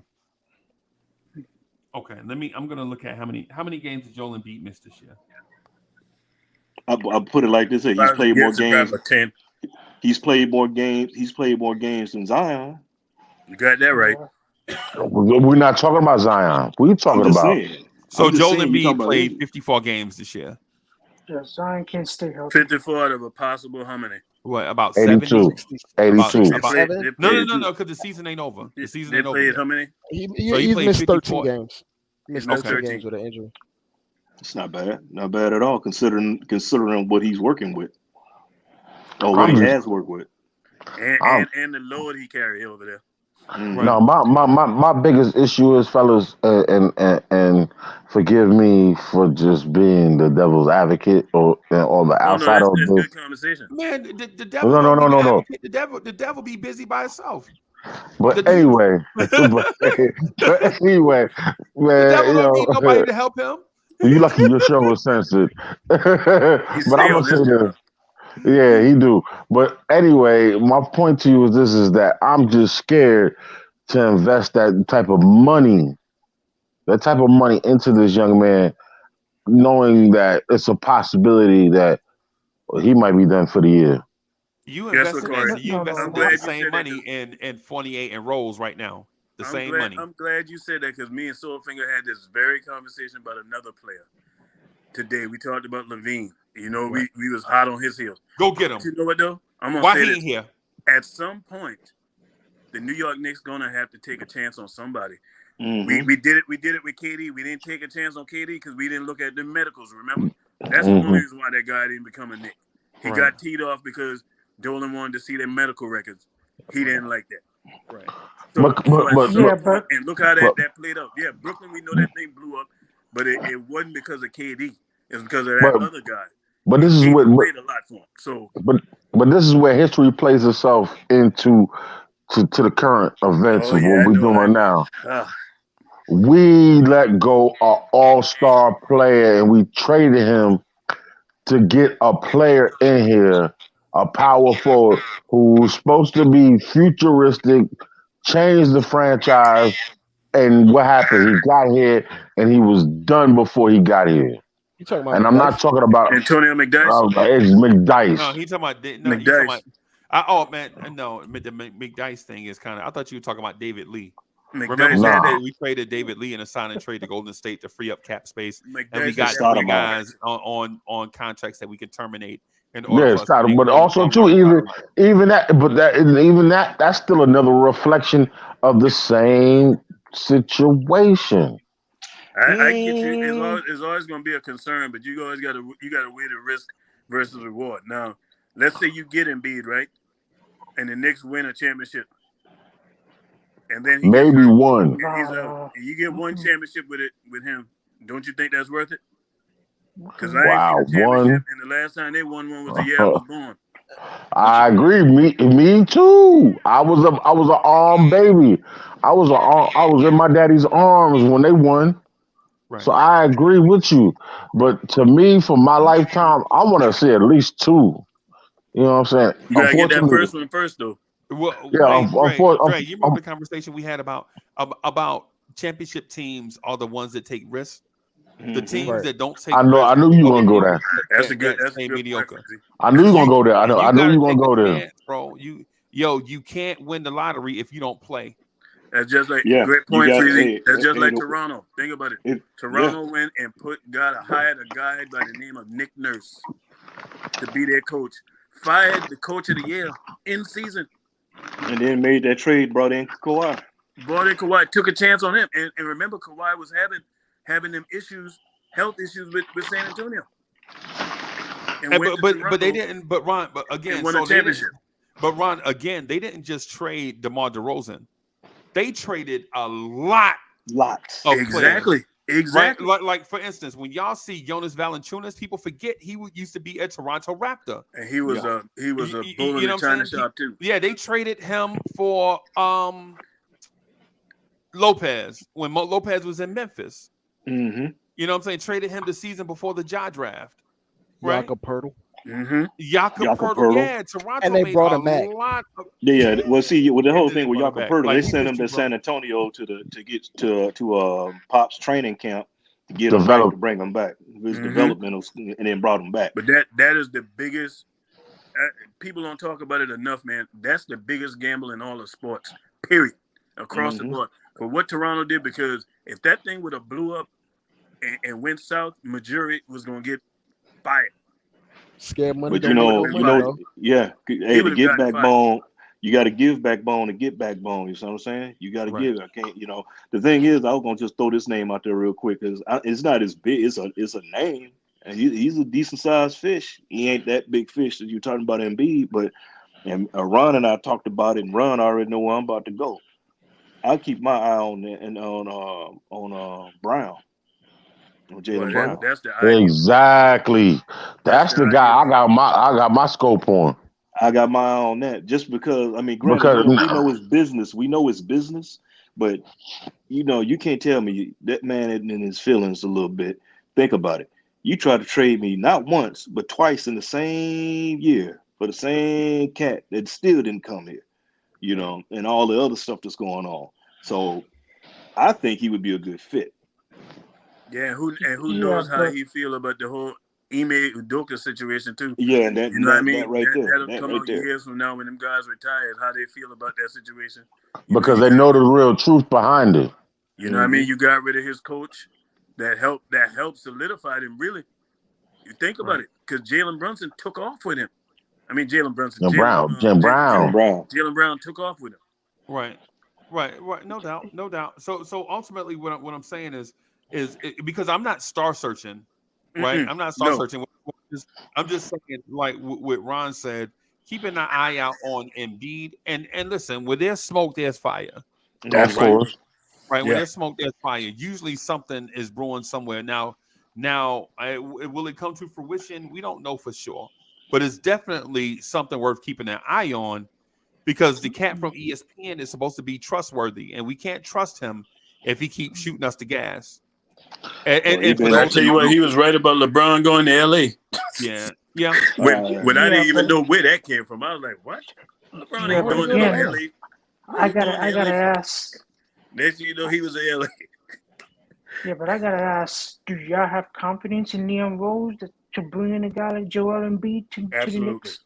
Absolutely, I mean, because No, the same I thing we were don't. I just don't talking see him about the doing it. relationships. no. I Hold don't. Same on a reason second. why I we don't got see him Jalen doing it. Brunson. Hold on a second, Adam. Now, listen. Now, this is where I'm have to agree with everybody else on that note. I mean, the fact that my apprehensions on him are one thing, but the fact that I think Leon Rose can bring him in here, that's a no-brainer. Because yes, he can bring him in here because number one, he learned from the last time of dealing with Danny Ainge. So now I think Yeah, more then so. I think so more so now he can bring in a Joel, especially a Joel Embiid from Philly. You know what I'm saying? Now you ain't talking about like bringing him from somewhere else. You know what I'm saying? Philly, that's like a hop, skip, and a jump of the block. So, and yeah, he wouldn't mind coming to New York. It's for the same hey, reason we said, but the Brunson situation is about relationships. That Yeah, man Yeah, was hey, that man's hey, there agent. you go. Corey. Hey They got Corey, do they you got they see? got history. Hey Corey, do you see Joel Embiid leaving Philadelphia to come to the Knicks? I don't see anything until I see it. You know Okay, what I'm saying? there you go. I don't well, see it until here's the thing. So what we're doing right now is talking about surface level stuff. speculating. If we yeah if you in fairness to the chat and to the conversation, I think we need to do a deep dive and maybe look at the possibilities, like what would drive Joel Embiid to the point where he is frustrated with Philly and wants to get traded to New York, and why would New York want a disgruntled superstar that Hmm. is frustrated with the way his team has performed or whatever it is, knowing the Knicks are not as successful a franchise as Philly is. Exactly. Right now, here's the thing. Here's the thing. I'm gonna say that, but then I'm gonna add like details to it. For one, I think James Harden is gone this season, going back to Houston. Going back to Yeah, Houston. Yep. going back to Right. Houston. That's one thing. Two, Doc Rivers. two. If this team loses in the second round of the playoffs, somebody's got to go, either Doc Rivers or Joel Embiid, right? Well, And Doc in, is gonna and, go And regardless, and Doc is a Joel's gonna lame duck dip. coach too. I think Right. Doc is on the last year of his I deal. know, I know. Y'all Go let ahead. me throw the thing Let him cook. Let him cook. because I want to get all the details in so that I want to make my point fully so that y'all can get in and make y'all individual points fully also. Right. Three. If Doc is gone, if Harden is gone, and you look at the roster and it's just Tobias Harris, Georgie Niang, and Tyrese Maxey. If you're Joel Embiid, do you want to hang around and play with that, or do you want to play for a winner? Four, just real quick, and then I promise I'll get out of the way. NBA players don't look at themselves like 40 years ago, where it was best to just stay with one team. Your legacy it was cool. It was cool. is play for one team your whole career. Because Only person that defined that is Dame. Back then, if you played for a different team at the end of your career, it made it seem like a team didn't want you. Yeah. Nowadays, if you play for different teams, teams are maneuvering a salary cap to come get you, to come save you, like KD to Phoenix. Right? So if Joel Embiid looks at the landscape and says, Tyrese Maxey and Georgie Niang, or Jalen Brunson and Julius Randle, right? Now you're like, is that motivation enough because the money is gonna be there. Yeah. But the money is gonna be there for the player, and the money is gonna be there for the cap. I know people say, well, he made too much money. NBA, the NBA board of governors have rules in place to ensure that NBA teams have their salary cap money in escrow before the season starts. So it's not like a check is going to bounce in January. The money is already there, distributed from a certain place, right? And every NBA team has to spend at least 90% of the salary cap each year. So Joel Embiid's salary is not an issue, right? Damian Lillard's salary, Jokic's salary, Luka's salary, all of that stuff, it don't matter. It's already going to be there, and they are going to get paid. They check going to be on time. This ain't no third-party check. You ain't going to the liquor store to cash a check. The money part is always going to be there, right? So if you're Embiid, do you take the path of an Allen Iverson? Yo, man, I'm tired of being here. Philly fans on my back. I can't get over the hump. Blah, blah, blah. Do you take the path of a Charles Barkley? Man, I can't get over the hump. I can't win a championship in Philly. Blah, blah, blah. The fans on my back. Right? Do you take that path? Yes, the precedent is already set. An all-time NBA player wearing the Philly jersey being traded away from the Sixers because the Sixers can't get over the hump. The precedent is already set. Yep. Wilt Chamberlain did it. Wilt Chamberlain used to play in Philly. The precedent is already there. So us assuming that Joel Embiid won't leave Philly is a novice take on a complicated subject. Like, we can't be naive. We can't be naive with this. Philly traded Allen Iverson. You think they won't trade Joel Embiid? Exactly. It's highly probable for me. Yeah, Philly traded Charles Barkley. You think they won't trade Joel Embiid? It makes so much sense because it's tailor-made. The situation is tailor-made. Right. I'll tell you like this. If they do happen to do this, you know what I'm saying? They traded Moses Malone. I get it, Freezy. I get it, bro. I get it. I get your point is cemented. My thing is this. Pat Ewing. So you have to just keep throwing something in there. What I'm saying is this thing is more fluid now. Is it likely? I don't want to get on the train that it's likely to happen. What I'm saying is that is it likely to happen? I don't know. Is there a 50-50 chance? I don't know. But I won't be surprised if it happens. Yes, it can. But if that's the case, then Tibbs is not going to be the coach of that team. I promise you. I wouldn't necessarily say that because if you can get Joel Embiid here, oh my goodness, that front office, especially if it's Leon Rose to get him, because now Leon Rose will have done something that no GM has done since Patrick Ewing has left. Tell me the last Yeah, time we had a player the magnitude of a Joel Embiid come into this team. I wait. No, but Moby Dick was a Pat sardine. Ewing. yeah, yeah, Pat yeah. Ewing But went on. Ron, Pat, you in the last one. Yeah, yeah, but last Ron, time, yeah, Moby Dick was a sardine, like I said. but I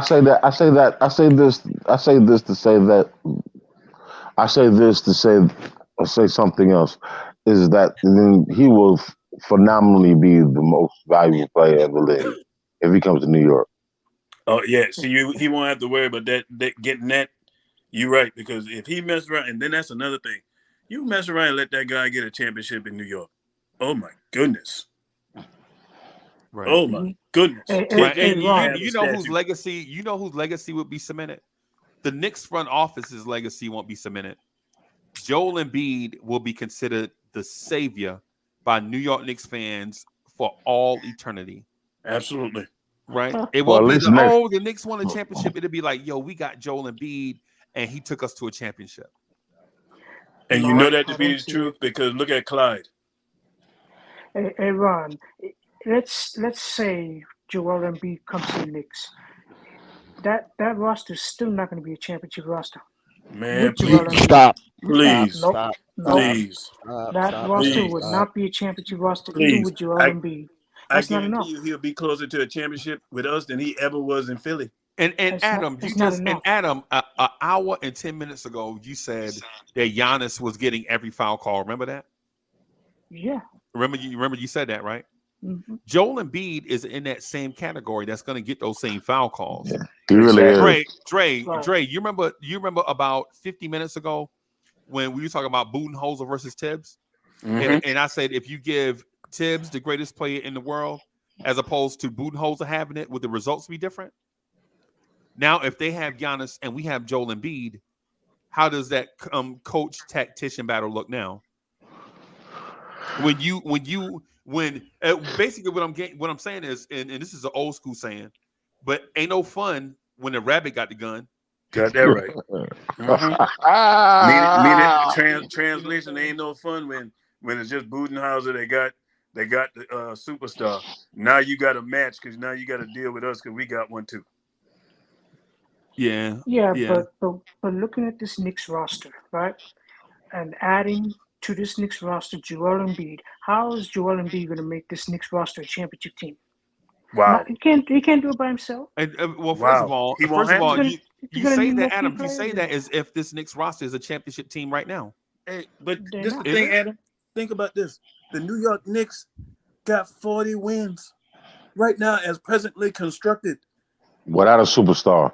Without a superstar. Yeah. In games that we've given away. Oh, and guess what else what Joel Embiid does? He hits his free throws. Yeah. Yep, and he's clutch. Hey, and he's Soulfinger, clutch. help me out on this. Soulfinger, help me out on this. Do you remember when the Lakers had the best young core in the NBA? Yeah. You remember it was Julius Randle, D'Angelo Russell, LaMelo. Lonzo Ball, Josh Hart. Brandon Ingram, Larry Mhm. Nance, Larry Josh Nance. Hart, Yeah. Ivan Zubats, Kuzma. Jordan Clarkson. You remember when they had the best young core in the league? Yep. Sure did. They ain't won diddly poo because they was building. They ain't won diddly poo. But you remember they traded all that for Anthony Davis and LeBron. Anthony Davis and LeBron were there. Yep, and Anthony Davis and won a LeBron. championship. They cleared house and brought in Anthony Davis and LeBron, and they won a championship. Yep, they sure did. Nobody was talking about is LeBron going to be a good fit for the Lakers? LeBron talking is about the winning the fit. championship. LeBron Yeah. James is the entree. You put the sides around LeBron. You don't put your salad and baked potato out there and figure out what the protein What you gonna is. go with it? Yeah, exactly. You put the main course out there. And guess what else, Freezy? The difference with this Knicks team and Knicks teams is in the past of stargazing. We were stargazing and we was trash. Yes. Right now we ain't stargazing. We just talking about what's being reported. Right. About this man wanting out of Philly. And if you don't think this man ain't gonna look at New York with what New York got going on, you put him in it. Because where is he gonna go? And where are they gonna get fair compensation back from him in a trade? Wendy's been saying that for the last 2.5, almost 3 years. I'm gonna tell you what, if it happens, If it happens, I will not be surprised. I'm telling you right now. I will not wake up and be like, oh man, I can't believe we got Joel Embiid. No, it won't surprise me. All because of them connections. At some point, you're gonna hit your target. At some point. Keep shooting long enough, you're gonna hit it. Right. Well, a blind dog will find a bone. Yeah. And the thing is, the Knicks are set up. Think about it. We've been waiting on a point guard, and we got one that solidified this thing, man. And we got another guy on here that's a star as well. We got 2 stars on this team right now. And you mean to tell me if we get a superstar, Joel Embiid, the Knicks ain't a championship contender? Man, I stop. Not by himself. I wouldn't even talk sports no more. But he wouldn't be by himself, though, Adam. You still got Brunson and you still got Brunson and Randall. If I was to tell you right now, the Knicks ain't gonna even got a chance to win no championship bringing Joel Embiid here. What you look at me like I'm crazy? Right. Shout out to all the members of the channel. Brahim, man, I see you. DSJ is in the building. Shout out to the members, man. I see y'all. I'm sorry. Hey, go ahead, Adam. I'm sorry. Go ahead, bro. This Knicks roster for the past years has never made it to the NBA Finals. even if you add Joel Embiid, they still won't make it to the NBA Finals. Hey, Freezy. Hey, I got to because they don't have enough talent. Go dead, man. But I gotta get out. I gotta get out of here too. Bro. Man. I gotta wrap up too, man, because I gotta be somewhere early in the morning. Y'all know how these appointments go. But thank y'all. Work. Thank y'all for coming and hanging out with us. I'm gonna try to jump on tomorrow at some point. It'll probably be early afternoon at the earliest because I got a busy morning. So, but again, thank y'all for rocking with us, talking that Knicks talk the way that y'all like to have that Knicks talk to y'all. No doubt. We out of here. Peace, y'all. Peace, y'all.